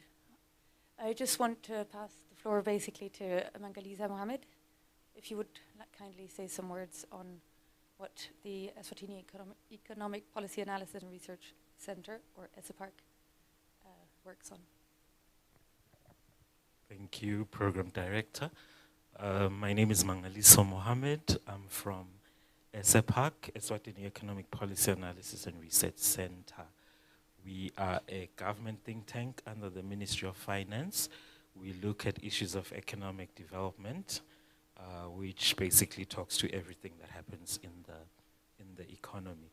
So when we do our work, we have actually conducted a skills audit report, and in that report we have actually looked at the different sectors of the economy in terms of the skills that you need, the skills that are available, and those skills that are not available. So I just want to touch briefly on the green economy, or the green sector that we are trying to establish here. I think it's fair to say that the green sector, or green energy, green power, it's a relatively new sector of the economy, and we find that we haven't developed as much in terms of actually participating in all of the value chains that can be available in this sector. And so allow me today to preach about technical and vocational education and training, which I think it ties in really neatly with the sector we are talking about today. And for the green transformation to happen, I think you need the technical skills that can be supplied by the TVET system in Eswatini, and also getting some of the skills from outside of Eswatini. So the slide in front of you basically says, in terms of the quality of graduates or trainees that we get from our TVET system in Eswatini, basically only 1/3 have the skill that is required or relevant to industry. And the rest, 2/3, you find that they do not have the industry-specific skills that we need. So we need people that have the practical skills that can install these energy systems you're talking about today. And mainly what we know about the Eswatini economy, based on the research that we have done, is that we have TVET training institutions in the economy that are trying to provide different skills for all the industries that we have. But at most, or at best, what you're getting is national diploma level qualifications. And in most instances, you find that training is based on theory. And so when it gets to the work-based learning, or the apprenticeships that we need, the internships that we need, most of the trainees are not getting the industry exposure that they need in order to improve the quality of skill that we need. And so this is quite a complex issue, because TVET delivery is expensive in its nature, because you need relevant equipment or training materials, so that whatever our training institutions, whatever they're producing is actually relevant to what industry is using. And what we know about our TVET sector in Eswatini is that most of the training institutions are public institutions. And so in terms of upgrading the machinery, the equipment, and making sure that young people are getting the relevant skills that they need, we still need a lot of investment there. And so as private sector people, I think you also need to think about participating in investments to produce the skills that we need, because I don't think government can do it alone. And you as private sector, or as business people, as industry people, you know the type of skill that you need. And so what better way do we need? We need the private sector people to be the ones training our young people as they acquire the different skills within this industry. And so what I just wanted to highlight with the slide in front of you is that green energy or climate change specialists are part of the new sector that is developing in the economy. But in terms of the modeling, understanding the numbers to say what will happen if you install maybe a solar system, what kind of power are we going to get in terms of usage and all of that. I think you, NESWA, Dr. Matunja, you're going to talk about that, the Center for Sustainable Energy. They are quite capable in terms of developing those types of model. But in terms of having the people on the ground who can do the things, who can install these systems, who can maintain the systems, who can create networks, in terms of buildings talking to each other or systems talking to each other, automation and all of those kind of technical skills. We still do not have that in Eswatini. And so even our training institutions, it would be a huge stretch to expect them to have this in the immediate term. And so Eswatini has to think about how do we capacitate our local institutions, but also think about using skills outside of Eswatini so that we can get them, so that we can then uplift or capacitate our local people. Also, we find that just going into training to get your general degree, general information, it doesn't cut it anymore. We need to get to a point where our TVET institutions are also offering specialization so that we can get experts, professionals coming out of these institutions to take advantage or to get us to the level where eMaswati can be at the forefront of driving this green energy revolution we are talking about. In terms of looking at the number of people that are participating in the STEM fields, we still need to encourage our young people to choose to participate in these fields so that we get more young people becoming interested in taking TVET as a valid career choice, because right now I think everyone wants a white collar job, and but we know that we simply do not have enough jobs. And so with this, it's an opportunity for people to start their own jobs, and also we need to think about the value chains. How do we understand them and create the linkages that are necessary? Because yes, green energy is good, but if you think about all the systems that we're talking about, I don't think there are very few companies that are producing the solar panels, if at all, in Eswatini. So most of these technologies will be coming into Eswatini from elsewhere, and we need to think about how do we understand those systems, how do we maintain them, and how do we get to a level where the green energy revolution also is profitable for the Eswatini economy. We also need to think about the serious investments that need to be done in ensuring that we have the systems in place to train people to the quality that we need. So basically here, in this picture, I just wanted to highlight some of the key skills that are needed as an outcome of the skills audit report. Obviously, we need the engineers, the machinists, technologists, instrumentation specialists, HVAC system specialists, welders, machine maintenance and servicing operators. So there's lots of opportunity, and if we can channel our young people to start taking the TVET sector as a serious sector that they can really depend on for their livelihoods, I think we can then see a change in terms of the level of unemployment going down in Eswatini. But mainly, my presentation was to say TVET is very important, and if we want to talk about the green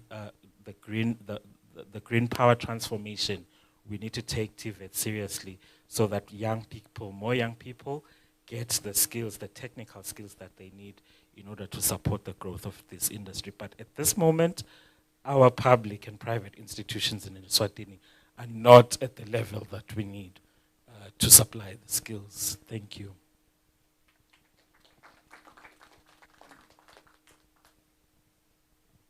Thank you very much, Mangaliso.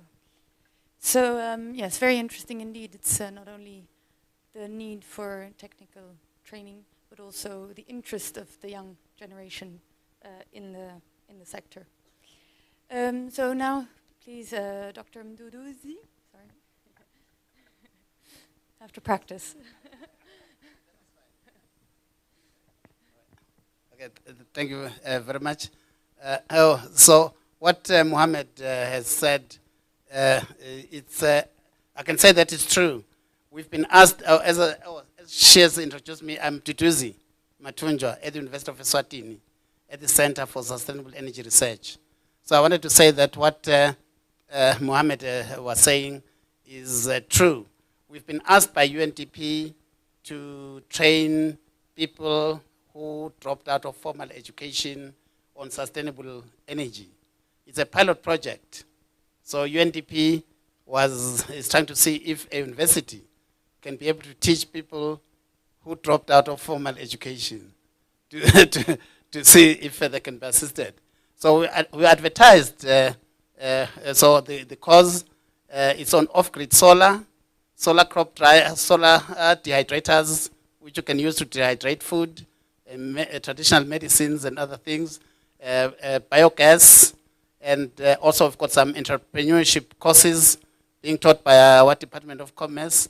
When we advertised those courses, our own students applied for them, and some of our graduates, the students who have graduated, applied for them. They were interested to be trained on the solar PV mostly.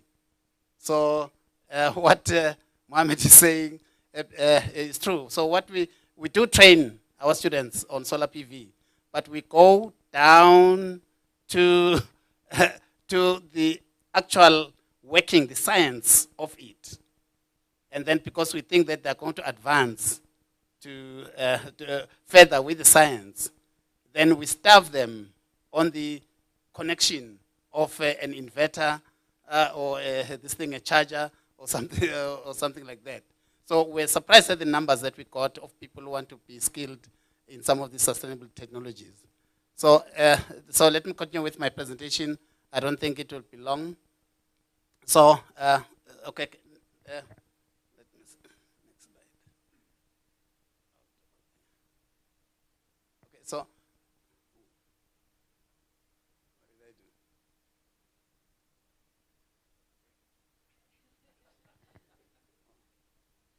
Oh. Did I switch it off? Oh, yeah, I switched it off. Yes, yes. Okay, so we've got the Center for Sustainable Energy Research. So then its vision is to become a world-class center in energy and cross-cutting themes. And then its mission is to be a premium hub for research, training, and training in the energy sector, covering policy, management, renewables, and so efficiency and conservation, and also conduct consulting work and community service.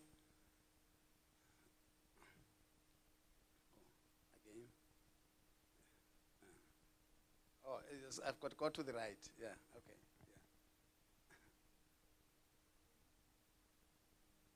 Yeah, yes, I've turned to, yeah. Okay, so the pillars of our center is modern energy and related fields, training in modern energy and related fields.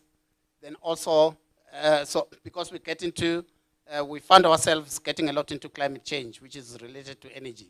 And the like, and also, so then we also assisted the ministry in the development of these master plans, energy master plans, and we also edited the energy efficiency and conservation policy. So we go to the actual training on energy and also do related things. Then, then we don't do all of this, but we want to get more into technical research, computer modeling. We do have capacity for computer modeling. And then we want to do systems analysis and also, again, the policy guidance. So because from extracting knowledge, so from our research and also from looking at what's happening around the world, we feel that we can advise government on modern policies. Then we also want to do consultancy and community service. So our center was, so we asked the university to start the center. The university said there was no funding to do it. And so then they refused for us to form the center. Then we said, okay, we can form it without funding. So they said, how are we going to do that? We said we are going to do consultancy first and then get enough money so that we can do all the other aspirations. So then the consultancy is what we've been doing since our establishment. And you'll see the organization that we've served with our consultancy. And then because we need the capacity. And so, in fact, if we can have adequate capacity, then we can be able to train the TVET colleges so that they give they train the artisans to the appropriate level. Then, for our consultancy, our current and previous clients, so the Minister of Natural Resources was one of them, Eswatini Energy Regulatory Authority is another, Minister of Tourism and Environmental Affairs, then International Renewable Energy Agency. We did some training for them for the RFM greening one of our hospitals. So we had to train the personnel there on solar PV. And then the United Nations Development Program, it's wrongly spelled. So we also did some work for them. Then the Climate Clean Air Coalition based in France. So we also did some work for them. And also the Initiative for Action Transparency. Then through the United Nations Office for Projects. So which was the ICAT project, and quite a number of people, particularly in the private sector, were involved in this project. So this project, it really helped a lot because it brought together the biomass sector with government. So it made them to find each other. And so this meeting here is a continuation of that process. And we really feel happy as a center about that. So the position within the university is in the Faculty of Science and Engineering, and it's semi-autonomous. As I said, it's self-funding, and it's got a separate bank account that is monitored by the Director of Finance of the university. So they don't touch our accounts because they refused to support us, but they do monitor that we don't abuse the money. In fact, we've got more money in our account than the university right now. Because the university is in trouble. Yeah. So the center engages personnel based on project needs. So then, we only employ people that we need for that project. Then we pay them, we give them contracts, short-term contracts for that project. When the project ends, then they are no longer our responsibility. So those people are from within the university, so any faculty. So for instance, there was a case when we needed someone from statistics. We wanted to sample, communities. So then we needed someone from statistics and demography. And then we got those. Then with this UNDP project, we needed people to train on entrepreneurship. Then we engaged the Faculty of Commerce. So then we've got access to all the people in the university. And also, if need be, we can get people from outside, even international. If we need an international expert, and then we can pay that international expert, then we can also, we're free to do that. Then finally, this is the organogram of where the center lies. So there's a vice chancellor. Then so the pro vice chancellor. Then we're under the dean of the Faculty of Science and Engineering, and then. So the person who runs the center is the coordinator, which is myself currently. And then we've got a steering committee. The steering committee consists of the heads of department. So we've got 7 departments in the faculty. So they consist of the steering committee. And then there's a board that we have informed, the advisory board. So because to have that advisory board, we need to provide them with transport. We need to provide them with refreshments. So we've been sort of a bit conservative at the time, but as our bank balance grows, then we will get that advisory board. So that advisory board consists of people from academia and also from industry and government and NGOs that will select to form that advisory board for us to, yes. And then, so it's a dotted line because they cannot instruct us. They can only advise us. That's why we've got a dotted line. And then we also have the PESA. The PESA, as I said, because when the university is audited, our documents, our finances are also audited. So if we misuse funds, then the PESA is going to be, the university is going to be responsible, even though it's not their money. But then since we're within, since we're within the university, then they will be responsible. Then, so we have an administrative secretary.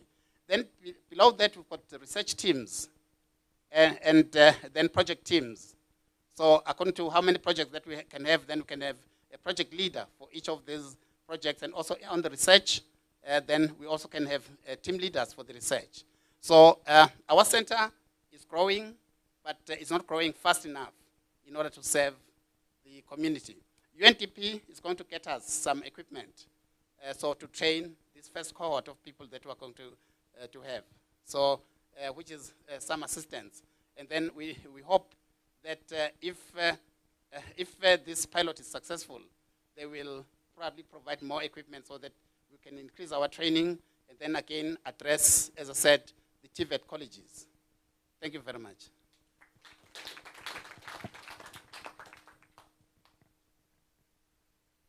I'll try once again. Thank you, Dr. Mduluzi. So now on to our next speaker, Milagrosa Mondlane. I am hoping that's a bit better, from the Standards Authority.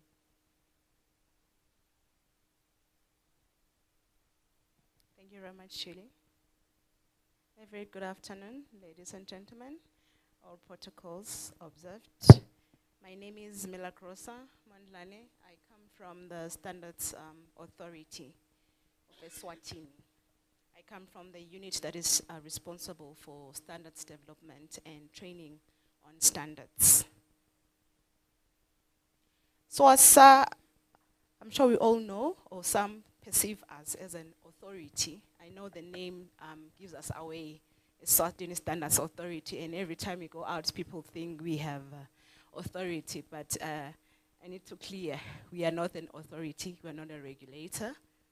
We develop voluntary standards. So we are a government parastatal under the Ministry of Commerce. We were enacted by the Standards and Quality Act of 2003. And as a government parastatal, we are a member of ISO, which is the International Standards Organization, which develops a lot of standards in different sectors. We also are a member of IEC, which develops standards that are pertinent to electrotechnical technology through the affiliate country program. We are also subscribed to the International Accreditation Forum, because SWASA recently got accreditation for its certification management systems. Sorry, are you talking to me? Oh, okay. Sorry. So according to the act that enacted SWASA, SWASA is expected to develop standards, the different types of standards, your product standards, process standards, management system standards. That's what we are supposed to do as SWASA. We are also expected, according to the act, to provide certification management systems for management system and also for product certification. And as I mentioned earlier, SWASA recently got accreditation from SATCAS on ISO 17021 for certification management system. As a standards body, also we are expected to do mass calibration, which is ISO IE 17025. Standard sales, standards-based training, where you can come to the Standards Authority to get trained. Currently, we are offering a lot of training on management system standards, popular one, ISO 9001 for quality management system.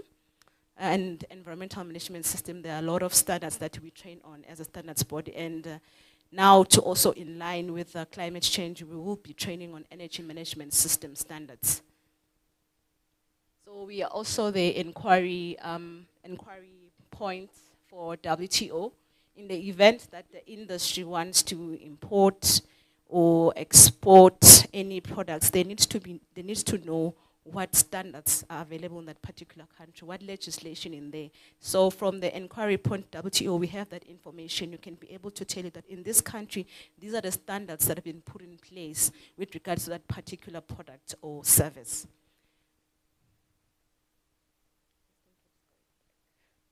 So these are the gaps that as a standards body along the standardization area, we have identified that Eswatini, we see a gap in product testing and certification.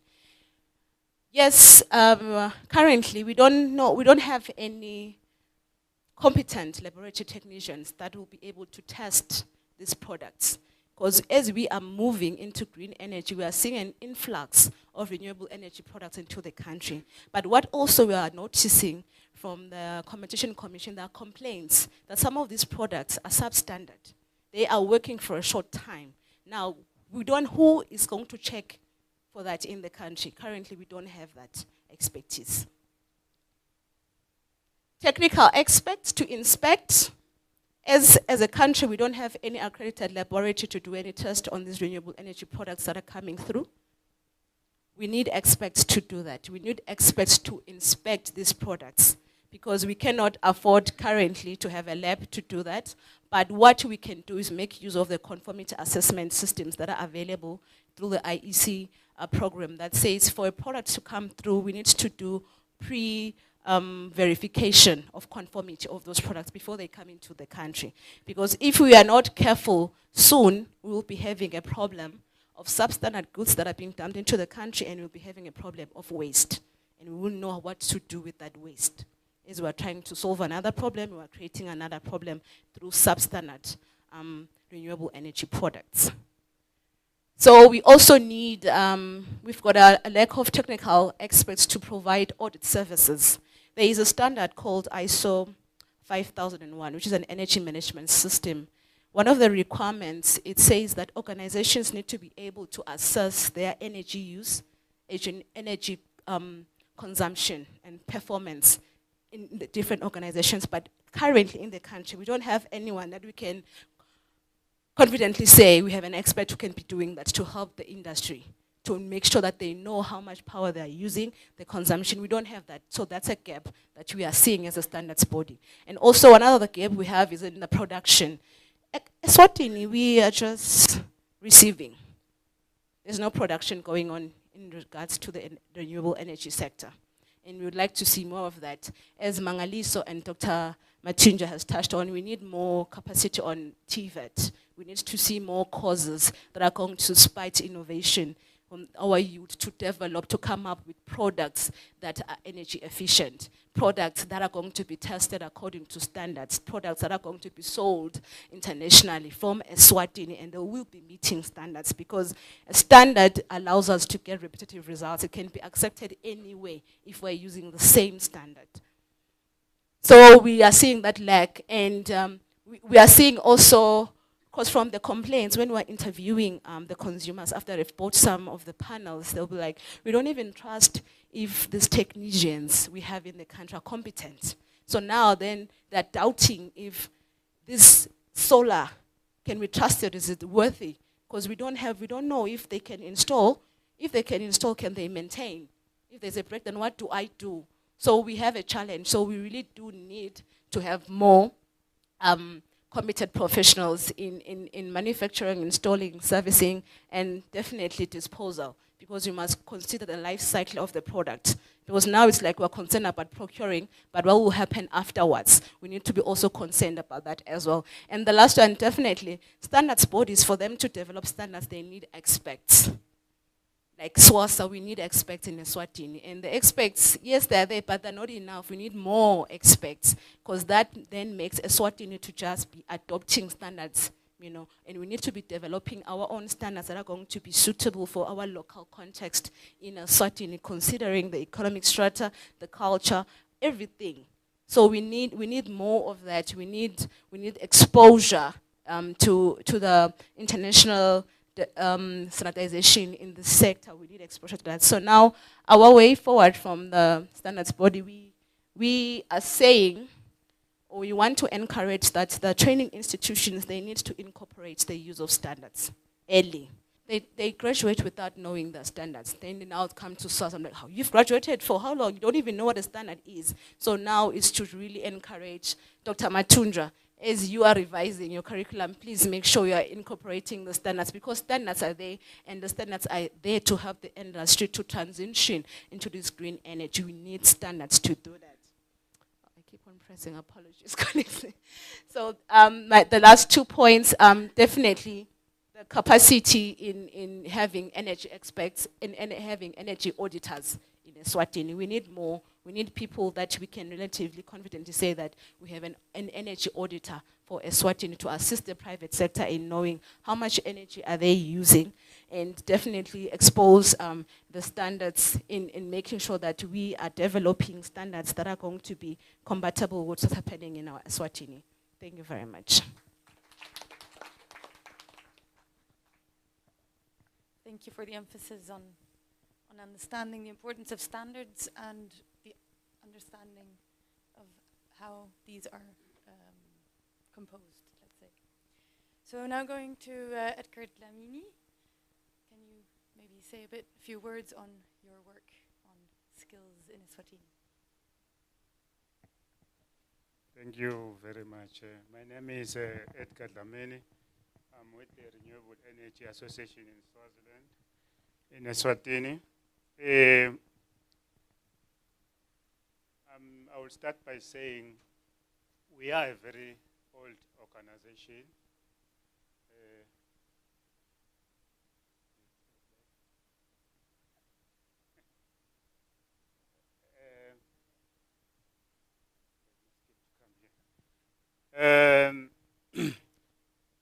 Just to try and assist the transition, we are also going through a transition ourselves as an association, because we were established a long time ago in the 1998 time, which is almost 20 years ago. At that time, the issue of renewable energy was a new thing. Nobody knew anything about it. So hence our objectives at that time was mainly to sensitize, raise awareness, because nobody knew then. So we have realized that people now know a lot about renewable energy. But the problem is, where do we fit in the now situation? So when we established, we were looking at things like how are we going to do raising awareness, promoting, assisting government to make sure that the renewable energy was being addressed in terms of policy formulation. So all that work now has been done. So as a non-government organization, we have come to realize that we need to do some transition.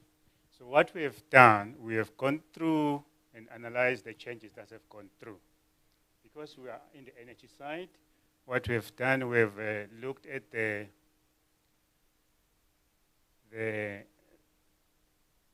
energy policy. We have looked at how the energy policy have done a lot of transition.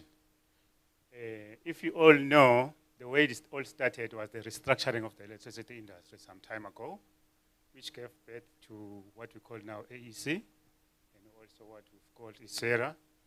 Those are the new person which came after RIESO, after the energy policy was being reviewed.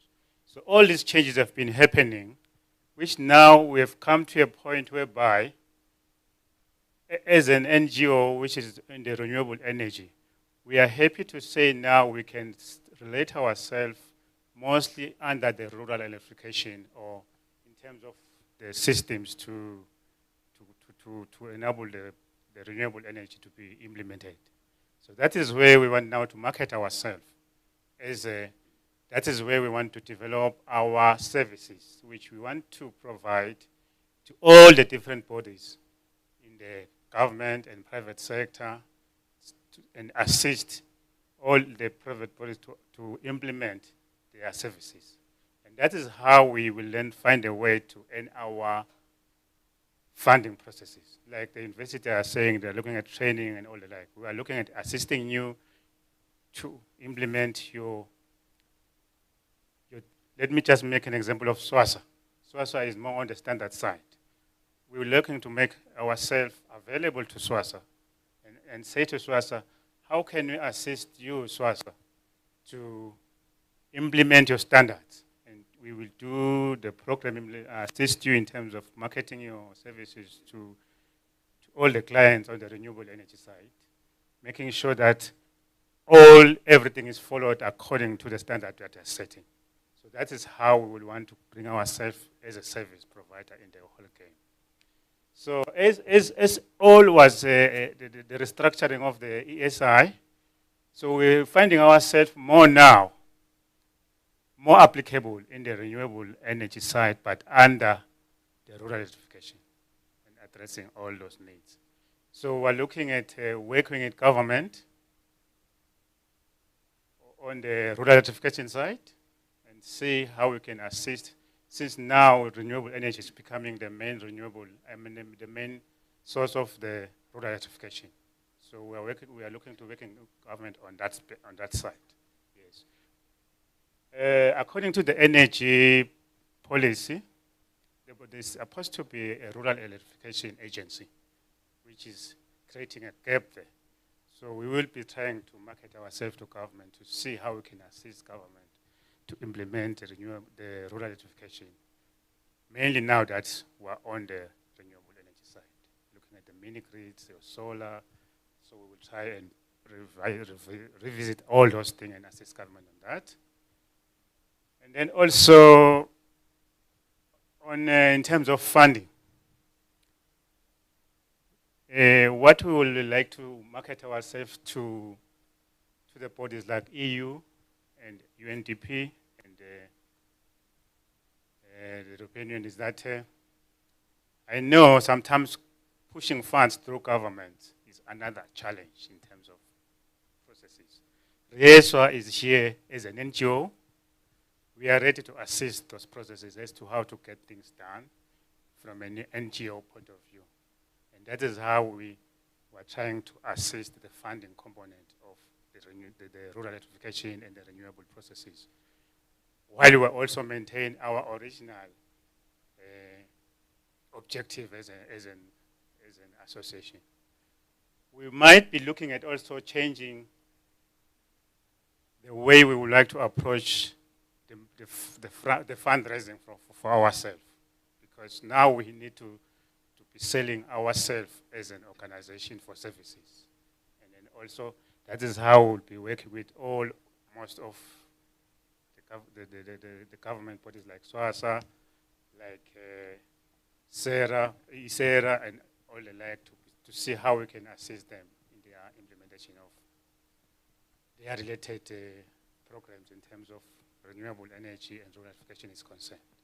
So we are here to sell ourselves, but please, we will be going through a self-transformation process. And then we will also be visiting you in your organization to see how we can assist you in your programs. Because ours is to facilitate the processes. So that's how we look at assisting you. Please, we're just raising a flag, we're here. We will be approaching, and we've got our chairperson in front of us. We will be doing a lot of marketing to get everything done as a service provider. Thank you very much.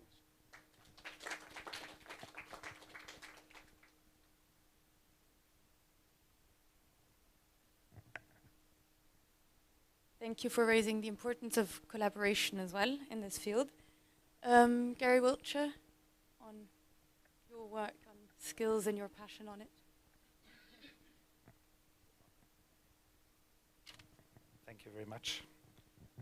I've been asked today to talk about practically what it's meant to start a solar company in Eswatini, finding staff, the skill set, etc. So,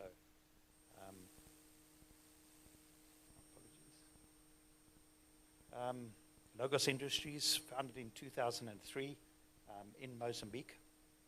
We currently, from a company perspective, we try and do about 800 quality projects per year. We look for really complex, really technical, industry-specific projects. We directly employ 110 people. Of the 110 people, 4 of us are very academically inclined and are still actively teaching or lecturing at universities. Logos Eswatini was founded in May 2021. We've been active in the Eswatini market for about 4 years and established the projects division over here. We've got a branch in Matsapa. We employ a team over here, directly employ a team over here of 18 people. An important note here in terms of employment is that our subcontractor employment is on a ratio of about 4 to 1. So for every single one person that we permanently employ, we employ 4 people indirectly. We distribute various solar products, including Victron inverters, Freedom One lithium batteries, BSL batteries, and e-gauge monitoring equipment. So at the offices in Motsapo, we've got, I think it's about 900 square meters of panels, mounting structure, etc. We supply a B2B business. We've got a very strong engineering and innovation background and have won numerous global awards since our inception in 2003.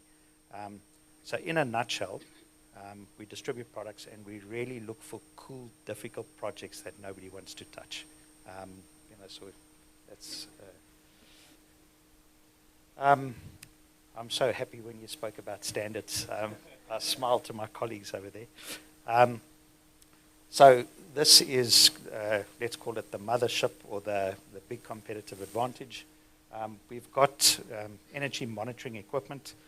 We've been doing work directly with the GIZ, with CAMCO for more than a decade, and a lot of the academic institutions. So we're affiliated to 3 universities in South Africa. A lot of the industry-specific work that we do, customers sign a voluntary disclosure that that data, that energy monitoring can actually be shared with those universities, and we get university personnel to help either on a voluntary basis or on a consultancy direct paid model. What this equipment does and what this platform does, I don't want to become, or don't want to go into the marketing side, but effectively you can actually measure not just what power is being used, not your incoming power, but where it's being used inside a building simultaneously. And that's the big competitive advantage. There's a whole platform behind it, that's been developed, but a software storage and software movement platform. Practically, what does this mean? Imagine that you own Mantenga shopping center, 4, 5, 6 shops together. Typically, EC would be billing and supplying power on an individual shop-for-shop basis.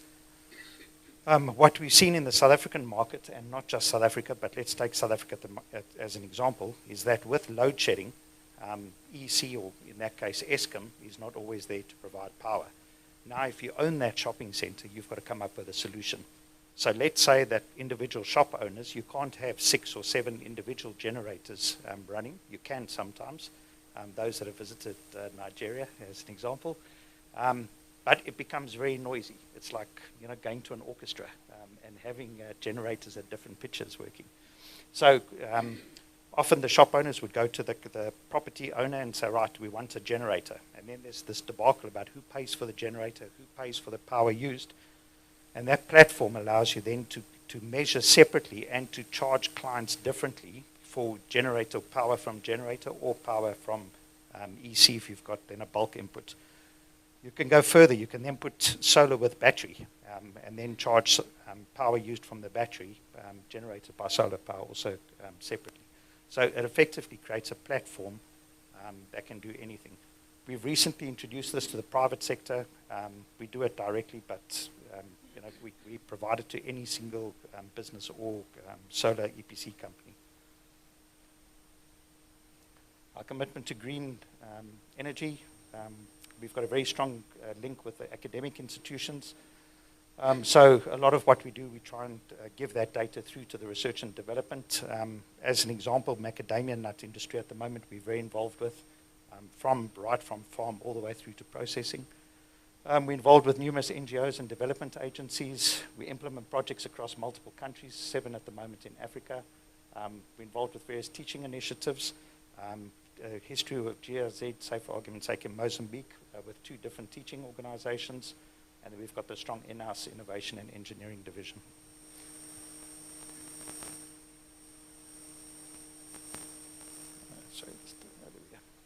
So just some opening remarks about the topic and skills. And this is practically, first of all, we've got to think, I think, about how to bring people into the industry. Once they're in the industry, I think of some of these Disney cartoons with hair all over the place and big eyes and, oh my gosh, what have we got ourselves into? So you've got to think about how to keep people in the industry. And then thirdly, I think, and third topic goes about how to make people happy in the industry, you know, in terms of contribution to this greater picture. You know, we all speak a great game, and it's not meant to be disrespectful towards anybody or anything, but you'll have a CEO of a bank give, you know, a great idea, but it's the practical implementation on the ground that actually makes the difference. And when it comes to skills and how to impart those skills, I think that this is a really big issue. So the first thing is it's been incredibly difficult for us to find skilled staff in Eswatini. Number two is that the lack of standards and the lack of conformity has made it challenging also in terms of to which standard do you teach in-house. So just to support your arguments. Thirdly, is that this is an industry that's rapidly changing. Probably globally, more money is being spent in this sector than any other. So that money is going to cause change. How do you keep staff internally continuously upgraded, continuously informed in terms of these new technologies? It's incredibly tough and stressful standing in front of any client. Let's call it a wholesaler of meat, an abattoir. And to reliably look in that guy's eye, client's eye, and say, but this is the truth, because the truth today might not be the truth in a week's time, depending on the rate of change and technology.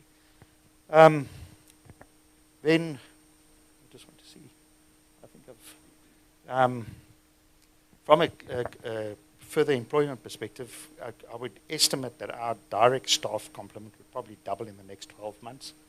And it's probably the single biggest cause of stress goes about how to find these people and how to find them and how to keep them. I made some notes in terms of if we weren't a group and we weren't teaching and had people in different countries with different skill sets and different specializations, it would probably be impossible.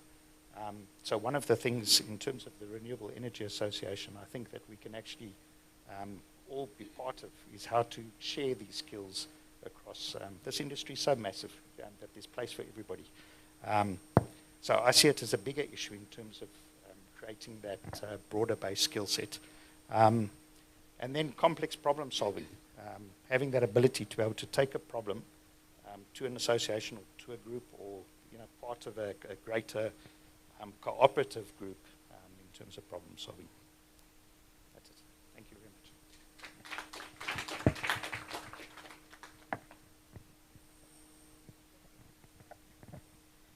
Thank you very much, all panelists. Yes, it gives us a bit of a global picture in terms of the importance throughout really, well, A, the value chain, obviously, for the skills, but also getting people interested at the right time, then getting them to remain in the energy sector, then getting them trained correctly in the energy sector, knowing the right standards, keeping to the standards, and collaborating and how to make that work with all the initiatives that are ongoing. So thank you for that. Just a quick question also because we're slightly late on time yet again. So I'm trying to wrap up maybe one last very broad question to the panel in itself. So if, having heard what we've had from all of you now, if you would have an unlimited budget, how would you go about to developing the training programs? So what are the key components for you in a way that it is sustainable? And who would you like to partner with on that? Anyone?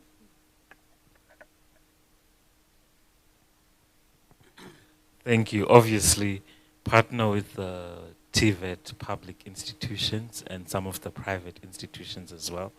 But more so, I think we need to get new skills coming into Eswatini. So I think exchange programs are necessary within the TVET sector so that our young people can be exposed in terms of what's going on in Eswatini, but also in the world at large. And so, but if we get an unlimited budget, we need to modernize our TVET sector in Eswatini so that it becomes attractive to young people, but also then in terms of the delivery of the skills, the training, I think we would then afford to get relevant equipment, machinery, training materials to ensure that our young people are relevant, competitive in Eswatini, but also in the global market. Thank you. Thank you. I may also want to add, so what one would have to do, first it will be the skills assessment to determine what really are the most important skills. So if it's an unlimited budget, then that would be a regional study. And then I'll go into the issue of partnership with other institutions. So then we can then say within the SADC region, we say that University of Eswatini specializes in such skills. Then Mozambique, so in a different skills. Then we could have these people rotating, around these countries. Because, for instance, for the Eswatini market is very much limited. So if so we can train, say, so many people per year within maybe 10 years will saturate the market. Yet if we partner, if we do a study, and then we, in the region, then we come together, and that we want now to specialize in such, and then we get the appropriate facilities and the training and skilling, even the trainers themselves. And in fact, I think that would be the best way to go.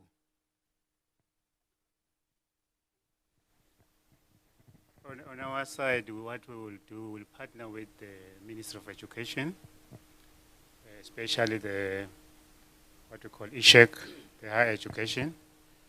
I will try and assist them to monitor the colleges, monitor the type of training that they offer, and get a lot of data to make sure that everything is happening according to whatever standard that they've said to follow. So that's how we will then assist the process to make sure that all that training is done perfectly. So as an association or as a body, we'll then report back on progress reports, ensuring that everything is happening.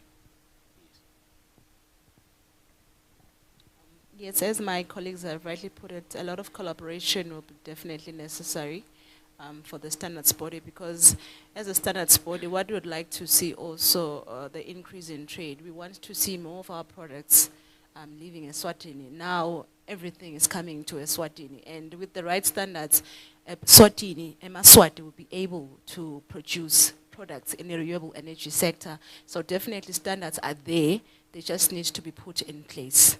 Thank you.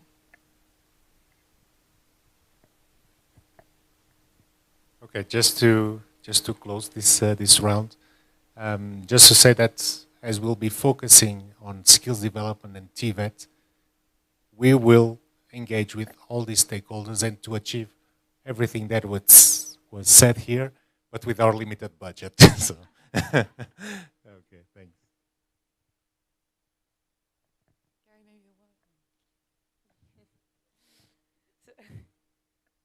Thank you very much for those contributions.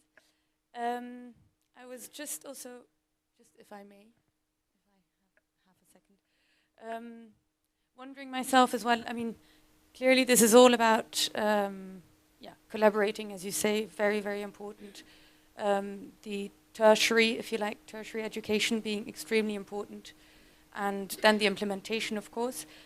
But I was actually quite struck by getting the young generation interested in STEM, basically. So how is it in, well, primary is maybe a bit young, but secondary education, to what extent is it anything there that could also be done to get that interest in the first place?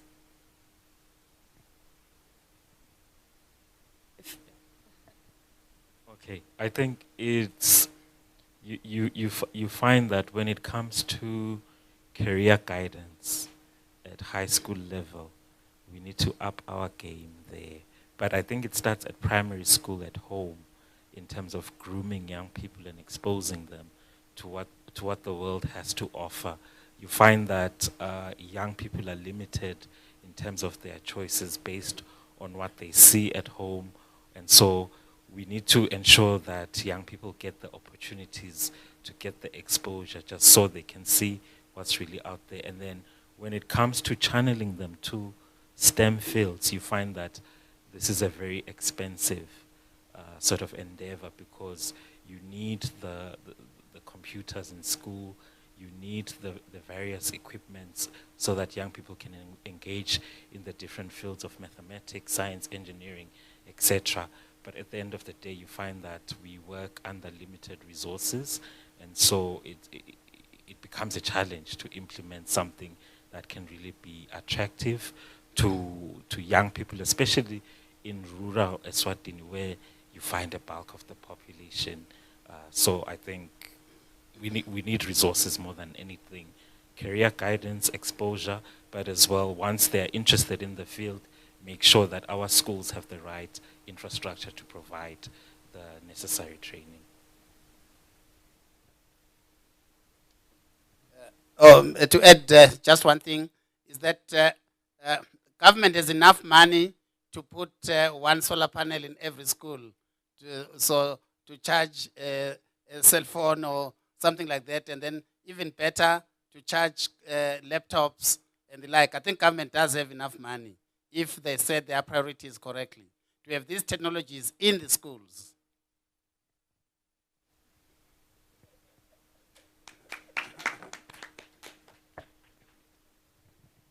And seeing the technology in school might incentivize to understand how it works.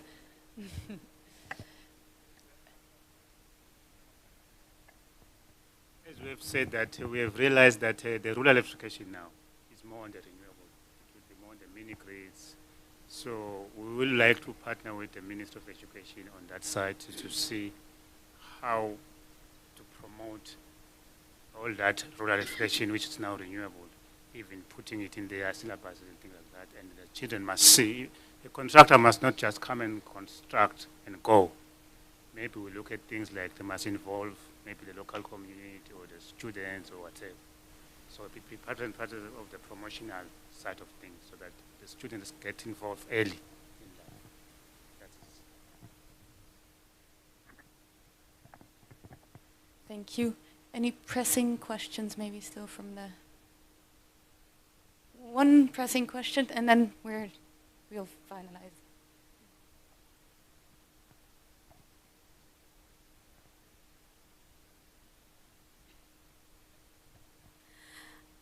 Good evening. My name is Glelenze Nesa from Hlumisa. It's a youth climate network in Eswatini. I just noticed that we're talking about some of the discussions anyways. We're focusing on eliminating or rather reducing unemployment. And I'm just thinking that since we already have graduates who are not part of the institutions and are not employed, I mean, that is unemployment, right? And then how do we then make use of this sector specifically? Because most of the times when these opportunities come, they mostly focus on youth who are already part of institutions. Like for instance, they're going to go to UNISWA or any other TVETs, but then we do have the youth who have the skills that are not utilized. How do we then put them in this sector so that we reduce the unemployment rate in Eswatini? Thank you. Thank you. So mainly also in terms of transitioning or actual already, transitioning into the...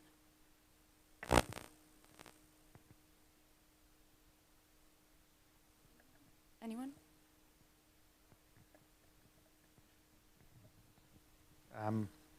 I always like to look at things from a pragmatic perspective. So it's got to be real. So there's a few things. I think number one, I think that the industry is going to develop. I like the ideas of solar at schools, etc. I can tell you there's going to be one driver that's going to educate the whole of Eswatini, and that's going to be the price of power. Eswatini, you've got this feeling of kind of being so isolated, you know, that trouble happens in the rest of the world, and Eswatini maybe gets the effects of that trouble later. But the price of power is going to be the driver that's going to affect everybody. So I think that the rate of adoption in terms of renewable energy, I think it's going to be far quicker than what we imagine. I think that the hockey stick effect in terms of size of this industry, simply driven by the price of utility power and fossil fuel power, I think is going to be the accelerator. Private industry, and I think it was Andrew from Montigny who mentioned it, you know, it's simply going to be supply and demand that's going to drive it. At the moment, we've probably got vacancies for 30 people, 40 people in South Africa, skilled people that we can't fill, just simply because of the demand so far outstripping the supply. We've got time, I think, in Eswatini, just simply because of the quality of the grid and the way in which utility power comes in here. But I think that industry drivers, just simple economics, free market economics, is going to create the jobs in the sector. So I think in terms of skills, I think the challenge is going to lie on those individuals skilling themselves up as quickly as possible. From a pragmatic perspective, from an academic perspective, the amount of material that's out there that you don't have to pay for, where you can get certification, etc., pragmatic, simple, you know, how to do things or whatever it is a massive advantage.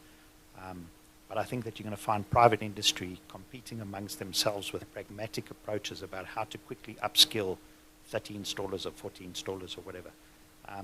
We were involved in one project in 2012 when a lot of this kind of supply or demand side management happened in South Africa, where we had to train, I think within about 5 weeks, 3,700, if I remember, 3,700 installers. So it's possible. You know, it's, from a pragmatic perspective, I think that, in a nutshell, demand is going to pull a significant portion of skilled people into this industry.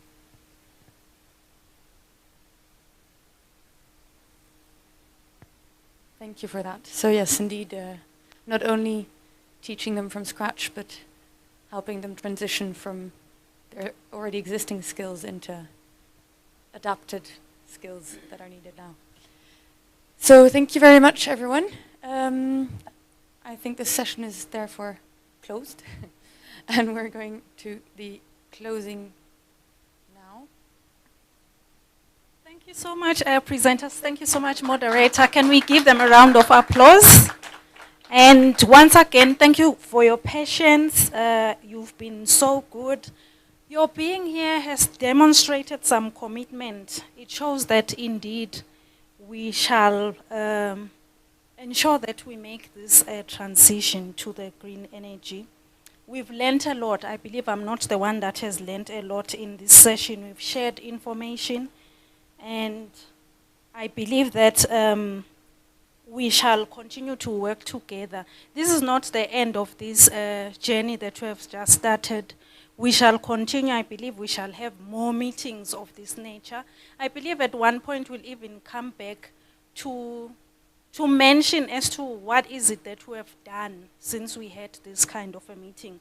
It shouldn't be the end of it all. And before I hand over to Louis, may I pass a special thanks to Eddie. I believe most of you here have been working with Freddy. Unfortunately, he couldn't be with us today here. He's okay, but he had to attend to certain issues at home. Yeah, we thank him so much for assisting us to date. And we also thank EU for the support and the organizers for this event.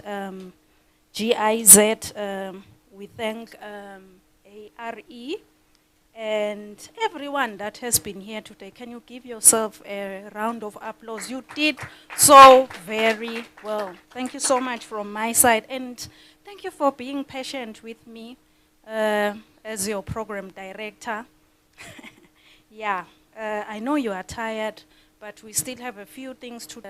Louis is going to give some closing remark, and Julia. Then after that, can you please briefly go down for 2 items? We'll have a family photo. So make sure you, please, family photo down. I mean, we'll have to go down. And we have some refreshments so that we continue with the networking. Thank you so much. Over to you, Louis. From me, thank you so much. You were so good.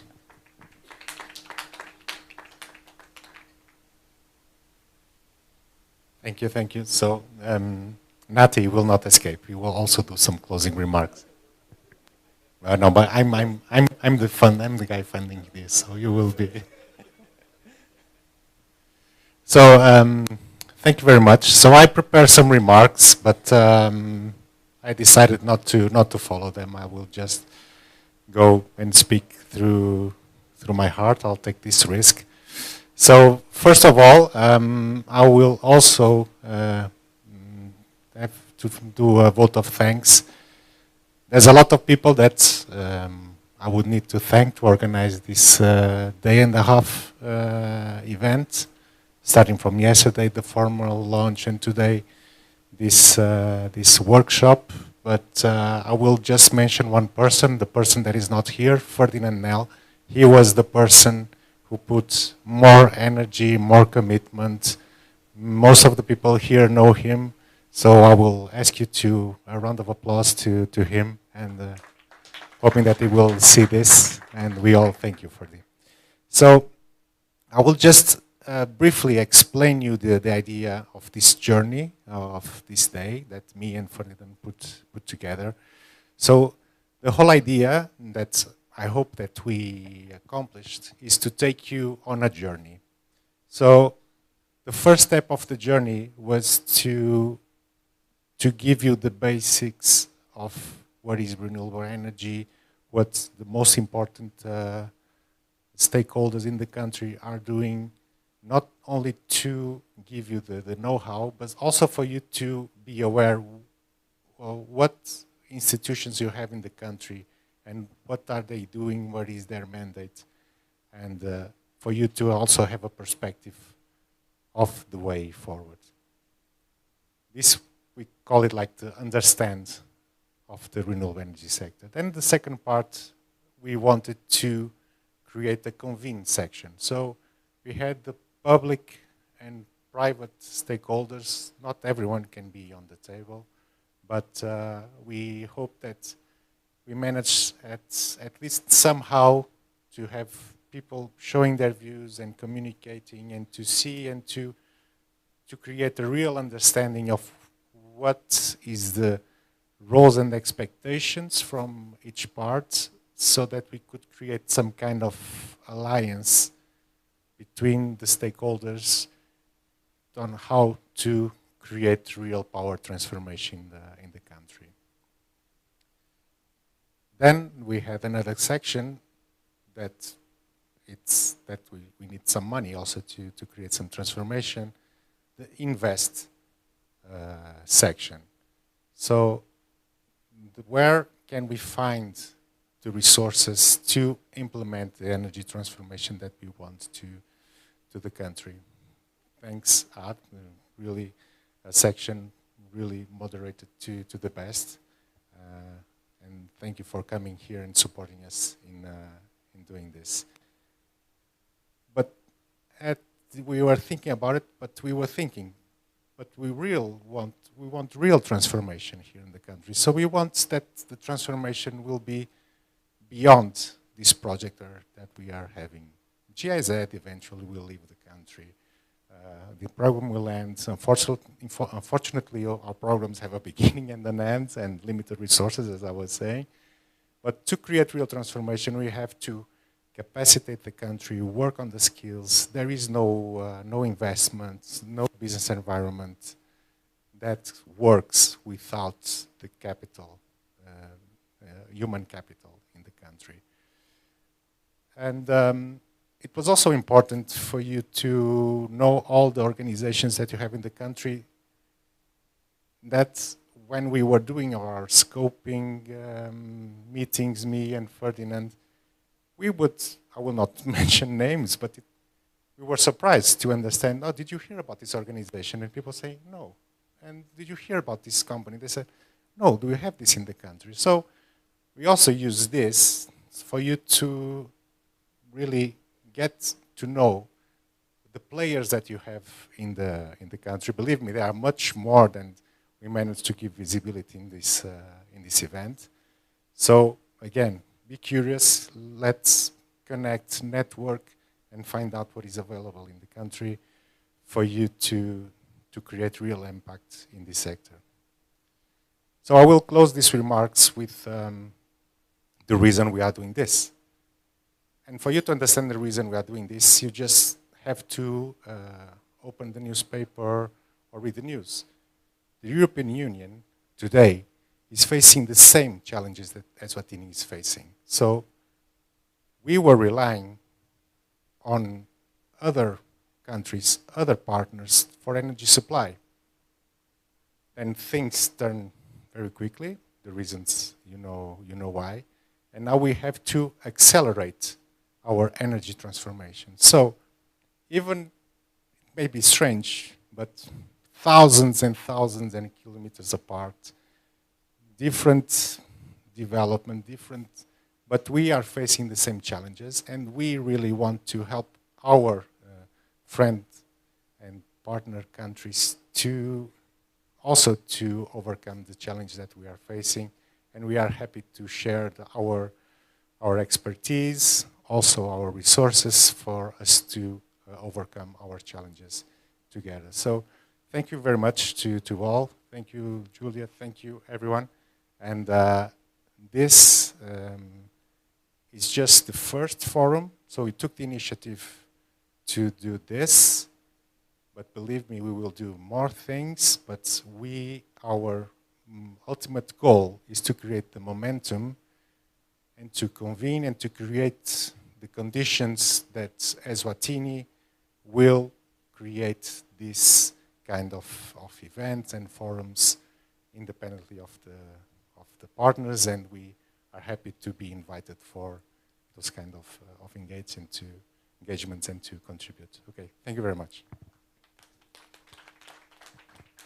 Thank you so much, Louis, for those closing remarks. May I request the co-organizer from Business Eswatini to come and give closing remarks. Over to you, Nkosi. I hadn't forgotten about you. Yes, you had. Yeah, you did. It's okay. I'm used to being ignored. Look, I know it's very late in the hour, and so I'll do this right quick. Firstly, I'd like to take note that this is the first conference I've ever attended in which I didn't take a nap during the day. Yes, it's true. I have the attention span of a goldfish. Anytime something is as interesting, I just nap. And sometimes I'm so keenly aware people are watching, and I always say, but they will forgive me because I'm older, you know. But this time, not even once did I find myself asleep. And I'll tell you why. It's just the sheer interest, the things I was listening to today. Anytime you say things that challenge my mind just refuses to sleep. It keeps on going and going and going. That's what happened today. Amazing things I've heard from people I didn't even expect. Dr. Mtuduzi, for instance, and I said, the guy is busy talking, and he's doing all the things. I said, this guy is Answazi, what he's doing. When they said no to him, he didn't quit. He decided to say, what's in my mind and my hands? And he says, I can do consultancy. I can raise money and turn things around. That's totally Answazi. And those are the guys I'm saying, I wish I can clone some of these people, because this country needs people to think like that. When somebody shuts the door, they say, isn't the window open? And so that I get there. It's calling for that kind of stamina from people. That's what I was just being blown away each time I'm listening. Association, Renewable Energy, I never thought it existed for the past 20 years. You've been around. You've been doing such a fantastic job hiding. You know, if the police were looking for you, they couldn't catch you. for 20 years, and all of a sudden you come out in your full glory. I said, wow. But then again, ladies and gentlemen, they always say gratitude is the most exquisite form of courtesy. And I would like to start by saying thank you, especially to GIZ, and thank you to EIU. EU, you see, it's late in the hour. EIU, how did I even get there? I wanted to say EU. That also be part, co-organizer of this. For some reason, I was asking, and you did read something there. Couldn't we come out with some resolutions today based on what happened? At least to know the agenda going forward. Because I've got a feeling this time around, this wasn't a talk show. This was real stuff. I think we need to document just key broad objectives, saying we can call it the Hilton Accord. Yeah, we can call it the Hilton Accord. We united, combined, we say renewable energy will move, give the timelines. Also, we in agreement, whereas this and this, put an objective, because we got to move expeditiously. It's time for talking is over. We need to move expeditiously in order to get there faster. And you saw the bankers are here, the money is here, there's technical assistance is here. So I'm just saying, thank you very much. There was something important I want to say, but I've forgotten, owing to my advanced years. So, thank you.